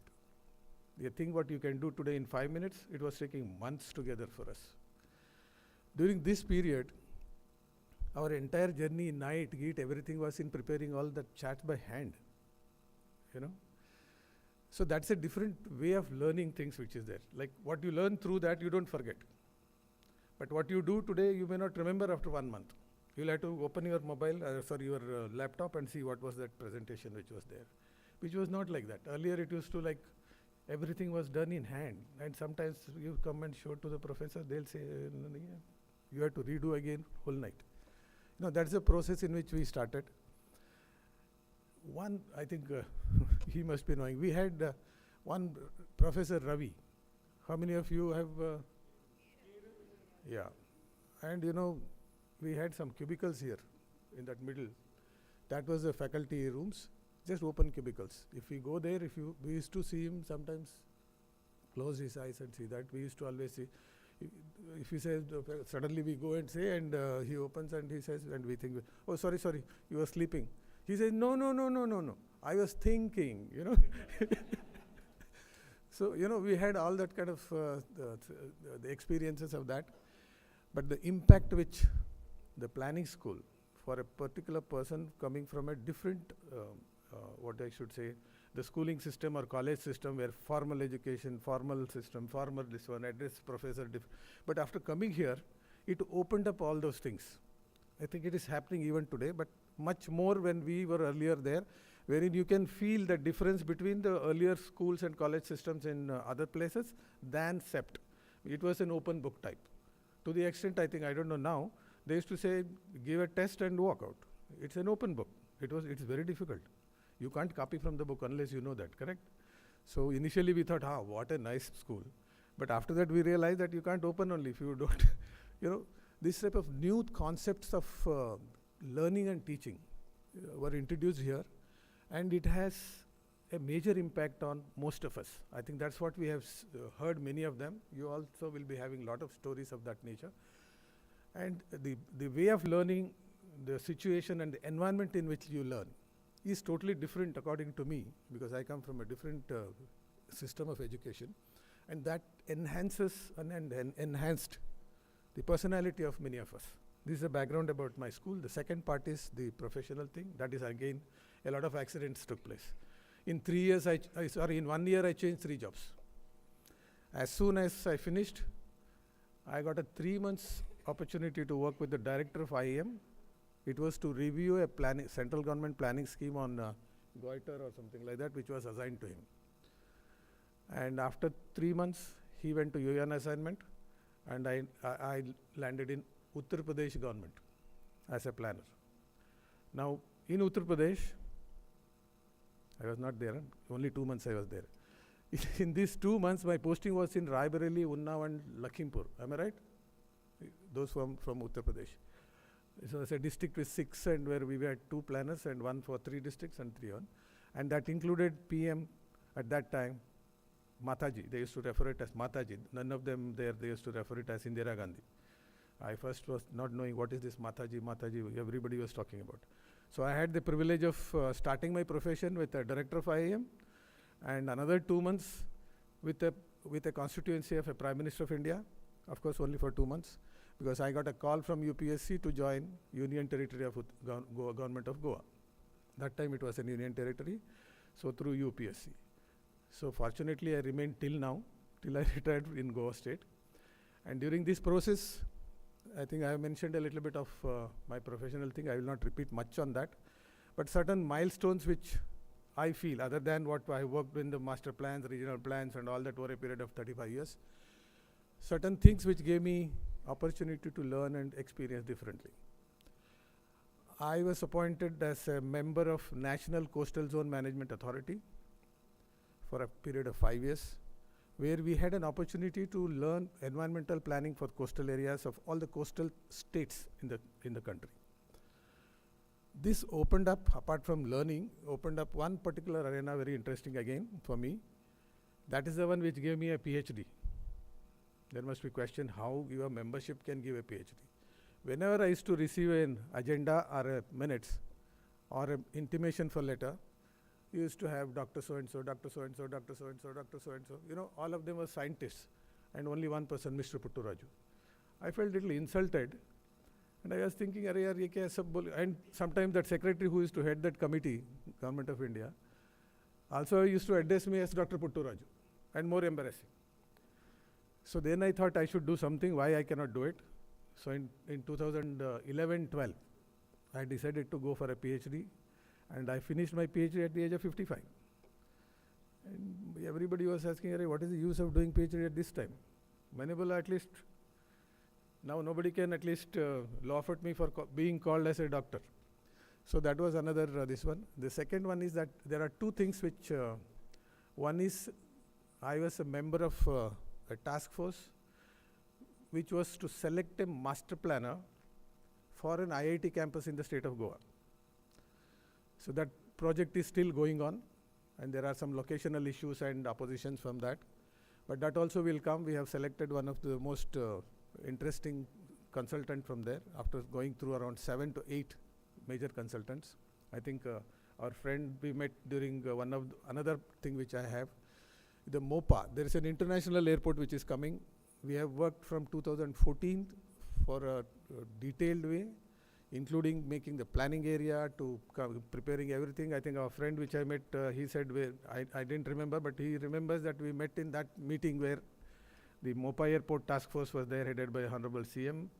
I was part of that. And the best part is of a success story again. This Sunday, coming Sunday, day after tomorrow, I'll be attending that inaugural.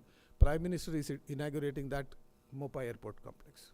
Right? This is another story of success story where you plan and work for something, comes up on record, and that is within a period of 6 to 7 years it has come.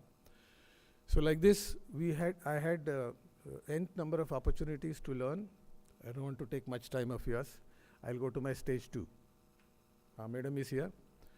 You know, I have a friend, I just take only 3 minutes. He's a chartered accountant. I meet him once in a year, which most of you do. Behind him, he has got a statement. It says, first 25 years is learning for you. Am I right? Some may go up to 30, that's different. And the next 25 years, you are earning, correct? The next stage, what it says is very interesting. It says the next 25 or 30 years, whatever you still live with, is returning. I repeat, first 25 years learn, next 25 years earn, and next 25 years you have to return. So this is what the life cycle he says. And every time I go, I used to think of that. What is that? What is that return and all that? So when I retired in the year 2019, something struck to me to go back to the basics, that you had to return something. Then I was wondering what else, what to do with that. We all returned all our things, whatever we earned to our children, grandchildren, vagare, vagare. But I just wanted to return something back to the society, which made me to think, what are those? I discussed with some of them, family members and some known people and all that. Then I thought, like, see, this institution was started some 50 years back by some 8 to 10 people, right? Or less than that. But see the amount of people who have benefited out of that. See the number of people who have learned, lived, and we are live examples of that. And it continues. The legacy continues. So this kind of background made me to think that I should go into education. And today I have established 2 entities. One is an LLP called East Stellar EduTech LLP, which runs few academies in Goa State. And the second one is East Stellar Educational Trust. Both I chair, and we impart education to train students for NEET and JEE. That is not what is important is. Now this again, the concept of giving back. I think most of the seniors who are here, who have either retired, also must be having some thinking of what to do, how to do, where to do and all that. But probably it is a best opportunity to give back to your own alma mater. Contribute what you can jointly, either jointly or individually. And this is what our madam was talking about. And that is a point which I am trying to make it. NK Saab is there, who is always a known figure in this. He has established a lot of institutions across, as he mentioned also. I know him personally also very well. There are other people also who could be there in the system, who have benefited from the education system, started from somebody. Let us do something back to that in our own way, whatever the possible capacity what we can do. And we could have an endowment, either jointly, as all the alumni year-wise or whatever it is, or we could start something where I would request the organization to follow it up. When I opened my, when I was going through the details, I just happens to go through the endowment policy and other things. There are some year-wise have already contributed and still contributing. They have pledged, I think there is one group which has, I think 25 lakhs or something like that. There are many groups who have already pledged, and today we have got young group of Professor Shashwat Saab. We could do something back. Again, having said, for last 2-3 days I was having some discussions with some of our colleagues and other people of that age group. In the year 81-82, we had hostel issues both for girls and boys. Even today it is still persisting. This is one area where it is possible to do. Yesterday our president, right? You call chairman president, right? President Patel Saab said we should have an annual conference wherein you can bring in all the experiences from various people who have been working and retired or even working, and you can have an exchange of ideas instead of just having one particular way, bring in new ideas and new experiences. So that also could be another endowment wherein we could institute something where annually lecture series can be held, invite those who are the students from here or the people who are alumni of the same institute, and have sort of a organized, what I should say, interaction process.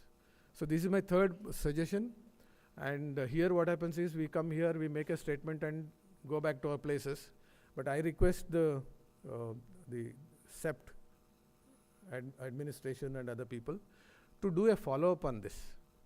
Because unless you do a follow-up, each one is fixed with their own, issues, personal issues, health issues, or professional issues, whatever. But someone has to take a lead and not hesitate to bring up, involve. You can still have one more group meetings of only the alumni is concerned, focused into that. And if it is done, a lot of new things which are lacking or requiring for our young students and young generations to come up and be comfortable on that is another part of the story. The third option could be, I'm just giving you some option which is in my mind. It is for all to discuss and take a call how we can do and how to go about. During the pandemic, a lot of children have lost their parents, either one, sometimes both of them. Since I run an institute where around 1,500 students study in my institutes in 3-4 locations, we had 4 such students who lost their bread earner of the family. The mothers come back to say that they can't afford because it's in lakhs. And they wanted to withdraw the students. Then we took a decision in our trust. The day such incident happens, the student will go free. Even if he studies 2 years, whether it is 4 to 5 lakhs, but he goes free, and we have so far granted 4 such scholarships, and 1 is in consideration as of now. It was a heart attack case, not a pandemic case. But I was talking to ma'am before we started here, wherein how many students have suffered similar type of things in CEPT, both planning as well as architecture, whether an endowment can be also fixed, wherein such student, instead of going back, will continue his course and goes. These are only suggestions. There could be nth number of different things, like I was thinking of even having a gold medal for the toppers. I think institute is already giving. Many things, like whatever the specialization, like many people have worked in different fields, and their organizations also can come forward into that and create endowments. If you permit me to make a statement, if you see the Western universities, particularly the US universities, there are huge number of, in fact, majority of NRIs, non-resident Indians, have been contributing a huge amount back to their alma mater. I think that is there in Indian culture. I think we should be thinking a little bit beyond that particular point, and we could probably do that. With this, I think I close it. Otherwise, I'll be taking too much. He already got up. Thank you so much. Thank you so much.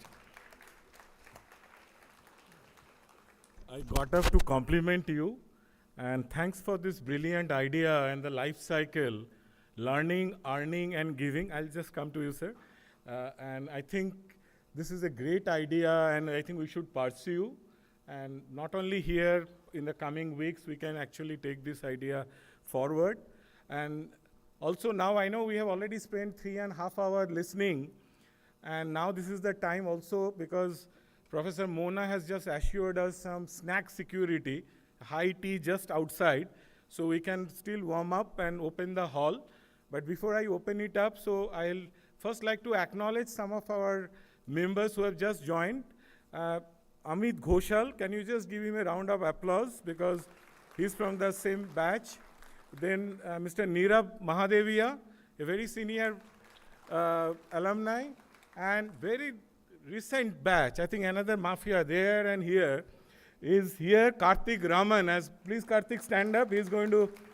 He has taken another brilliant career of music, and this evening he's performing with his band. So welcome. And now I think we'll open it up for kind of an interaction, feedback, and then we proceed for high tea. But let me also take this opportunity to thank on all of you, because I know after this we'll start dispersing. This whole group of young members, can you all, led by Joya, all the team can stand up? All of you, please. I think, see, all the coordination, everything has been done seamlessly by the team. And the way they organize, and we must learn, from them. So big round of applause again from them. Then we have some of our colleagues, members from the team, and I would like to invite them, Jitu Bhai, Ashok Bhai, and Nimish Bhai. Can you just come here? I see Ashok Bhai. Can you raise your hand? Nimish Bhai and Jitu Bhai, and they are constantly actually supplying us all our waters in this. So now I'd request, I'll open up, and sir, you can someone please pass the mic to him, and let's have a free flow discussion, open it up, relax. Yeah. Yeah, please.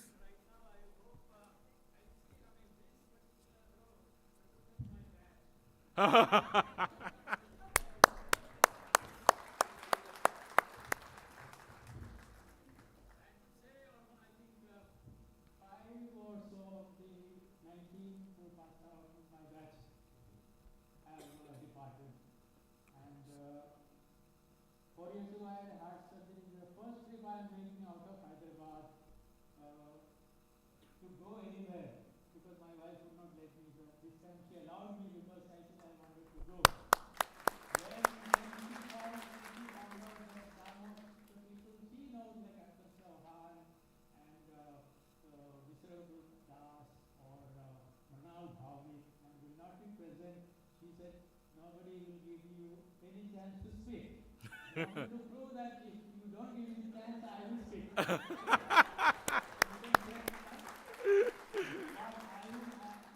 checked the entire list and I didn't see my name mentioned anywhere. That I thought was a slide, but I would request you to provide me 5 to 7 minutes tomorrow to speak. Yes. I thoroughly enjoyed all the presentations, great learning experience. I had the opportunity to talk to a couple of volunteers.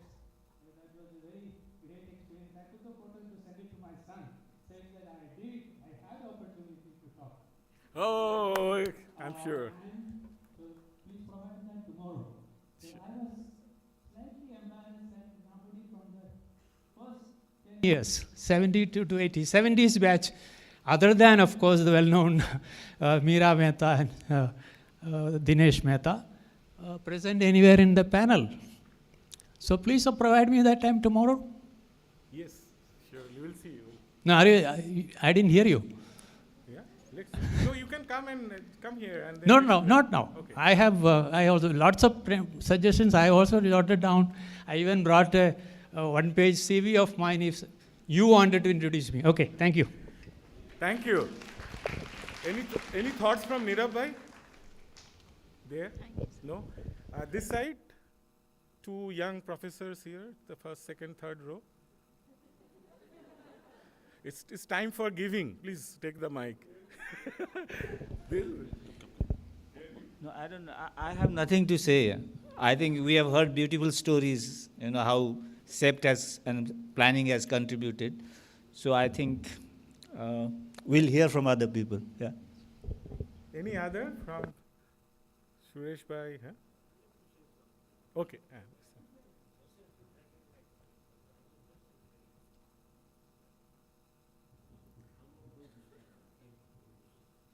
Please. I'm Suresh Patel. I did architecture here in the 4th batch, 1965, and the first batch of School of Planning. What I'd like to know, how many of you know how CEPT started? CEPT started from this classroom in MD Science School, and we were taught under the tree. When we moved to the 10, and then the badminton court, I don't know if it's still there or not. And then we moved here, with the pavement there was no basement. We did making area. And we used to have lessons here. So this is very important to understand how the concept started. And we talked a lot about being an old model because it was Bush's vision to open up an institute like this. And I'm not talking about planning, but architecture, other faculties and everything. We, as a student of this university, have contributed so much to the difficulty of thinking. And it has also made impact on students of other universities. And the last part which was mentioned about when I go to AU, we have to give back. Just give you one example about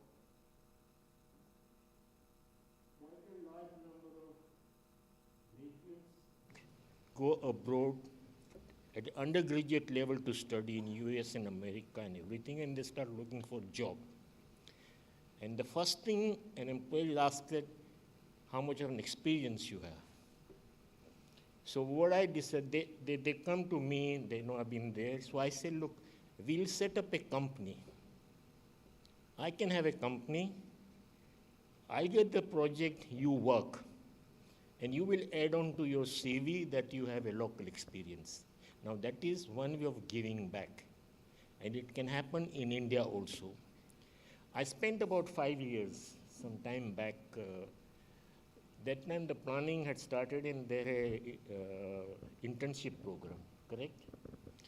And what surprised me that the parents of the girl students, they were not very keen to send them outside their hometown. And I said, we have alumni in each and every city in India. Let them become the guardian. That is another way of giving back. Giving back can happen in so many different ways. Right? And someone said, we are master of all the trades. It is a fact. And that is because how we have been taught here. We go out with an open mind and we learn to question. We were also surprised, we never called Doshi sir, we just said Doshi. But when I came back here after a number of years, I started people telling me sir. I said, please don't call me sir, you can call me Sureshpai, I can understand our tradition. Now, when you change the terminology from first person to sir, it signifies what difference has taken place in this institute, and which I am not very happy at all. Very subtle thing, very important thing. I can talk a lot more about it because I always used to come back every 2 years. I have to come back to CEPT from the time I graduated. And we all have our own stories, and those stories I'll told when we mix. But it is a fact that we have to bring out history of FP50. What has surprised me, why we do not have a history of CEPT. The first year induction should be that. If Saswat, Mona remember a few years back, as an alumni, we used to welcome the new intake. We used to give them a token. I know so many graduates from 2011 onwards up to 2015, before the pandemic. And I used to joke also when I was here. I said, I know more students than the faculty. Now, that is also very important. The student services office we used to have here. I had kept a bench there and a jar of tea and coffee. And people say, why you kept this? I said, because I can talk to them. They'll come and sit and I'll talk to them. Now, communication is very important. When that drift occurs, we lose that importance of an institution. And so I've seen a lot of changes, but things move. I wish my CEPT will be what my CEPT was when I was here. Thank you very much. Any thoughts from this side? Kaushik Bhai, Sashi, Subhankar? Sashi. Hi, I'm Professor Shashikant. Now let's, since we are getting converted into alumni meet really now. So 50 years needs to be evaluated from all perspectives. One is like, yes, what you have learned, what you have achieved in life. But also when we start raising this question, we may not want to discuss our backyard, but also we want to see where we will be going in future. Now, when I think Putturaju started talking about endowment, something triggers like, yes, we all should give back. But how do we approach? So I'm still looking at who is running this alumni.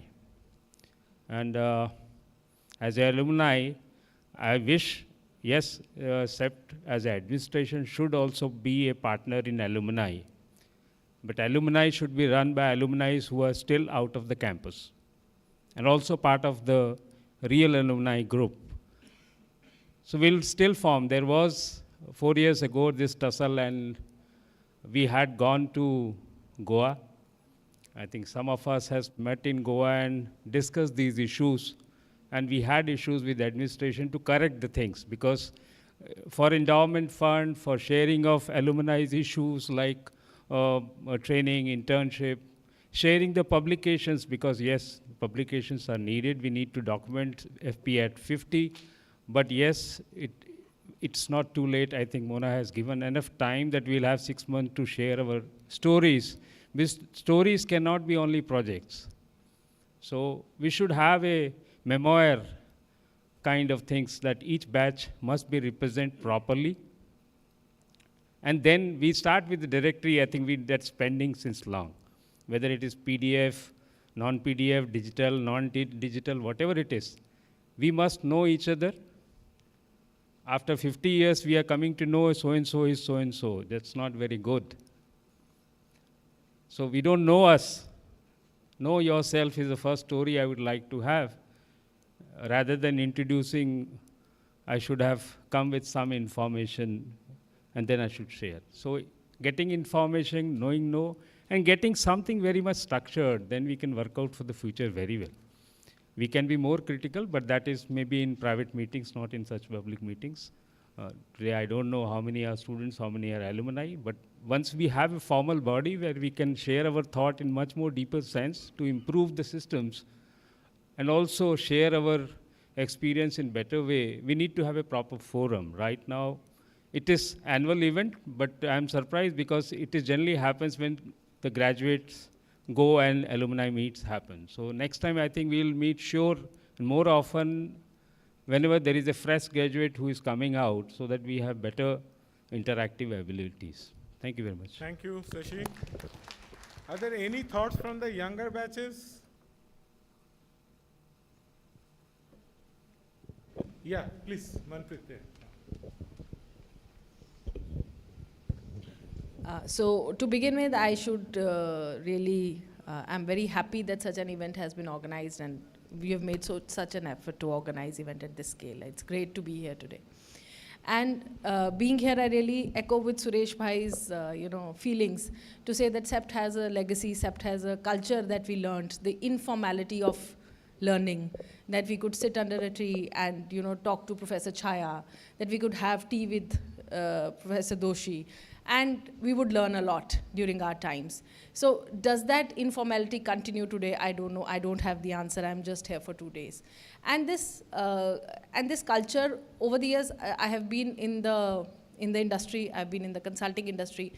And as alumni, I really feel it's my responsibility, and I have ensured that over years I have been able to bring a breed of planners from CEPT into the consulting industry. And now we have a very good group within EY where I work together with the CEPTians. But I have also realized that somewhere the culture is getting a little diluted. There is some formality. And what CEPT taught me largely was the ability to believe in myself and take my seat at the table. Today, when I see a lot of students coming in, what somewhere is lost is your ability to believe in yourself and take your seat at the table with the IIMs or the IITs and believe that what you are doing or what you have learned is equal to what they know. And you have that equal footing to sit there and say your mind. I think that is what CEPT has inculcated in us, and that is what I believe CEPT should continue to inculcate in the students, going forward. But this is a great meeting, and I think each one of us, each alumni has this responsibility to ensure that we nurture the next groups that are coming, that we get them into the mainstream, and we help them grow in their careers. Yeah. Thanks. Absolutely. Thank you. Any other thoughts sharing from anywhere? No? If not, then I would request Professor Dinesh and Miraben to share, because we have been constantly talking about you. Just share, because many of them would like to hear from you. In passing the, आपको ही बोलना पड़ेगा.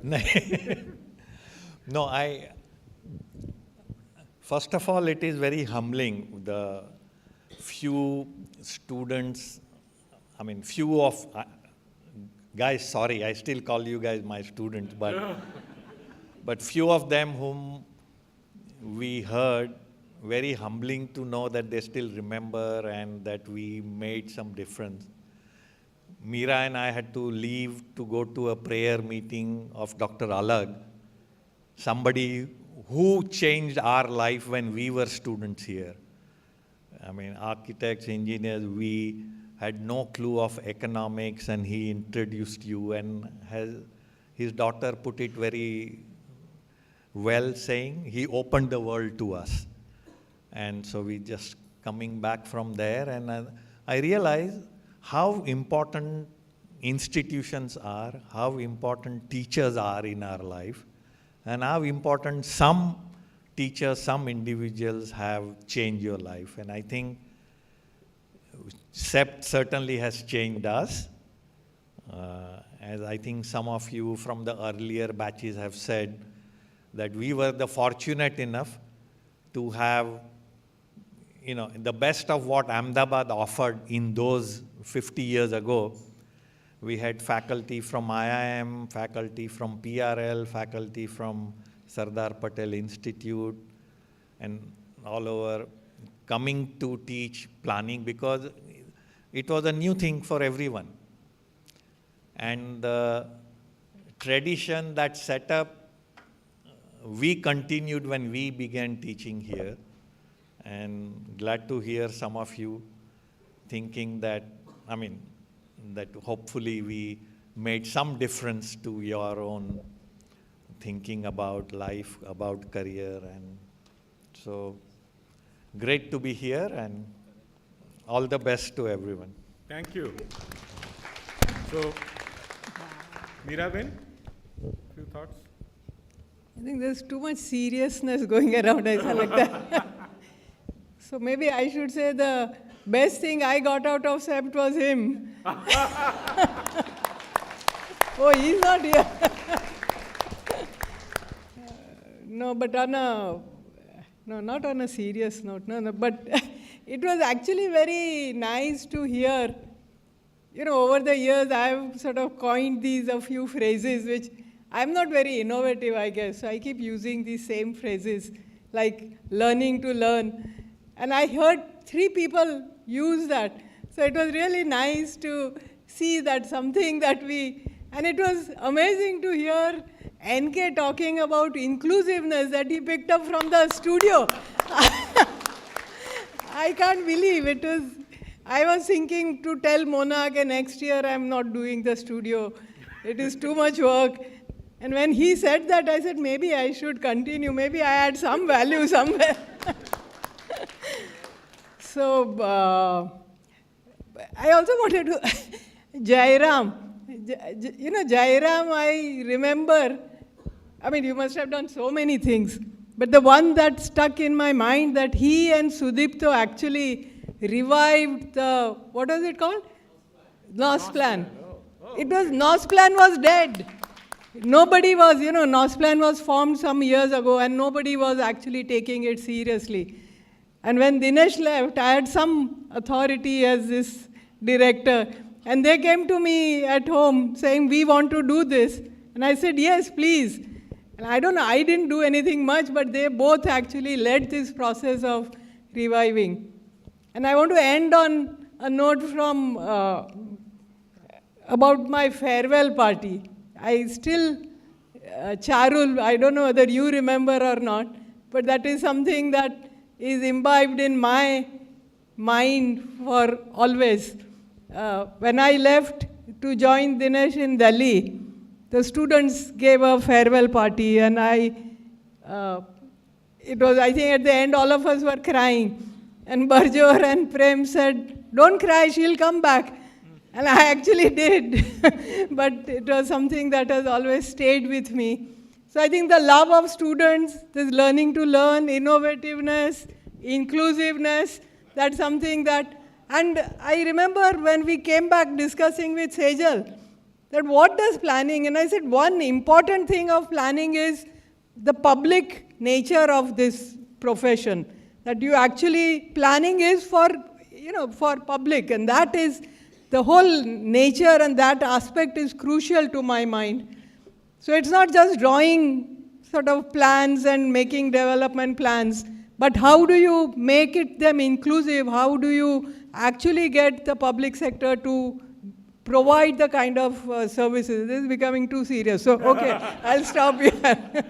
Thank you for asking us to speak. I think volunteers are indicating the hot snacks are becoming cold snakes. So we have to now go out. So before I go out, I invite Dr. Anil Roy to give us a formal vote of thanks to all our panel members, and also don't forget to thank me. I was there. Thanks, Asad. Anyway, no, we are all hungry, and snacks are getting cold. So let's do this thing. I mean, anyone from the current batch, because first batch, anyone would like to add anything? First batch, last batch, I mean, the current batch. Present batch. What do you feel about? Soumya, I can see you. You are the one batch senior. Current batch koi nahi hai? Joya, Saurabh, how do you feel? Let's complete the loop. That's what planning is also telling us. Koi nahi hai? Acha, canteen. Soumya. Quick. How do you feel?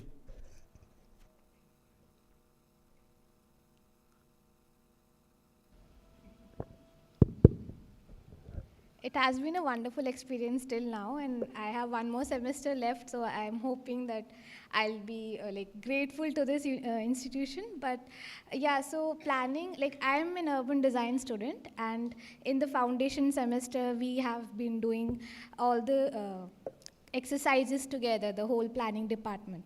So that was a really eye-opener for me, because it was really interesting to look at all the aspects of a city, how it works, and what we do. So from there, coming into urban design was really meaningful to us. And I think that was the highlight of till now. So the way they teach us here about all the aspects of the city, I think that is what I would take forward from here. So yeah, thank you. Thank you, Soumya. I'm going to be very, very brief. Thank you, everybody, for making today's event very successful. We have one more day to go. Tomorrow is going to be very power-packed because our teachers are coming together and sharing their experiences. First batch here and the last batch, I stand in between because I'm the Silver Jubilee batch, so this is my opportunity to, thank you everybody, panelists here, a different variety of experiences. That's a diversity that CEPT Planning Schools is continuing and will continue further. And the alumni who's come from all over India and world. Suresh Bhai just came for this particular event from London, Christmas time. He changed his ticket and spent more money to come here. So that's grateful to you have you, sir, here.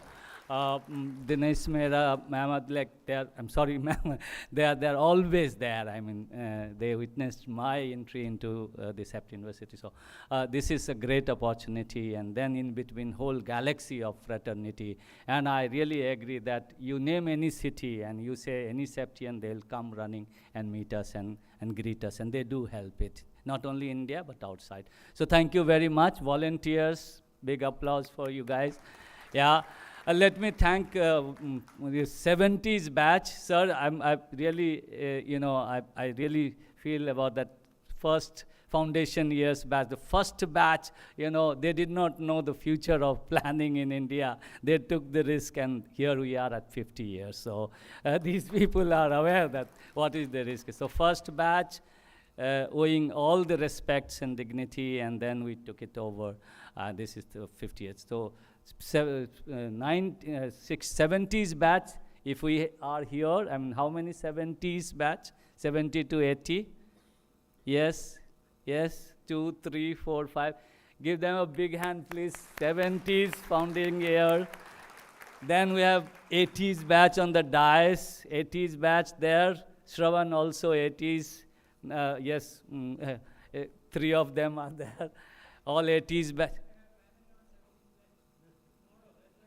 Yes, sir, I agree with you. That's tomorrow we are going to have. Yes, sir.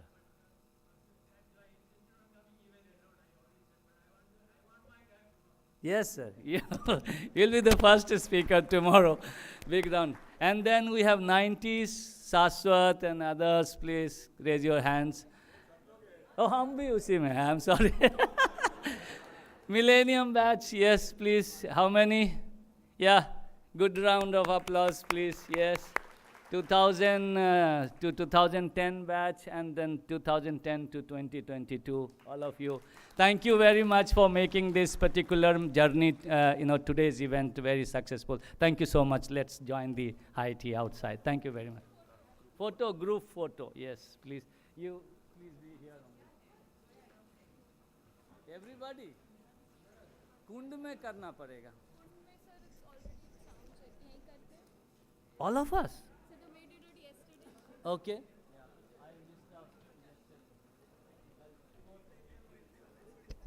Hello. I request all the alumni to please come on the stage for a group photo. Is it audible?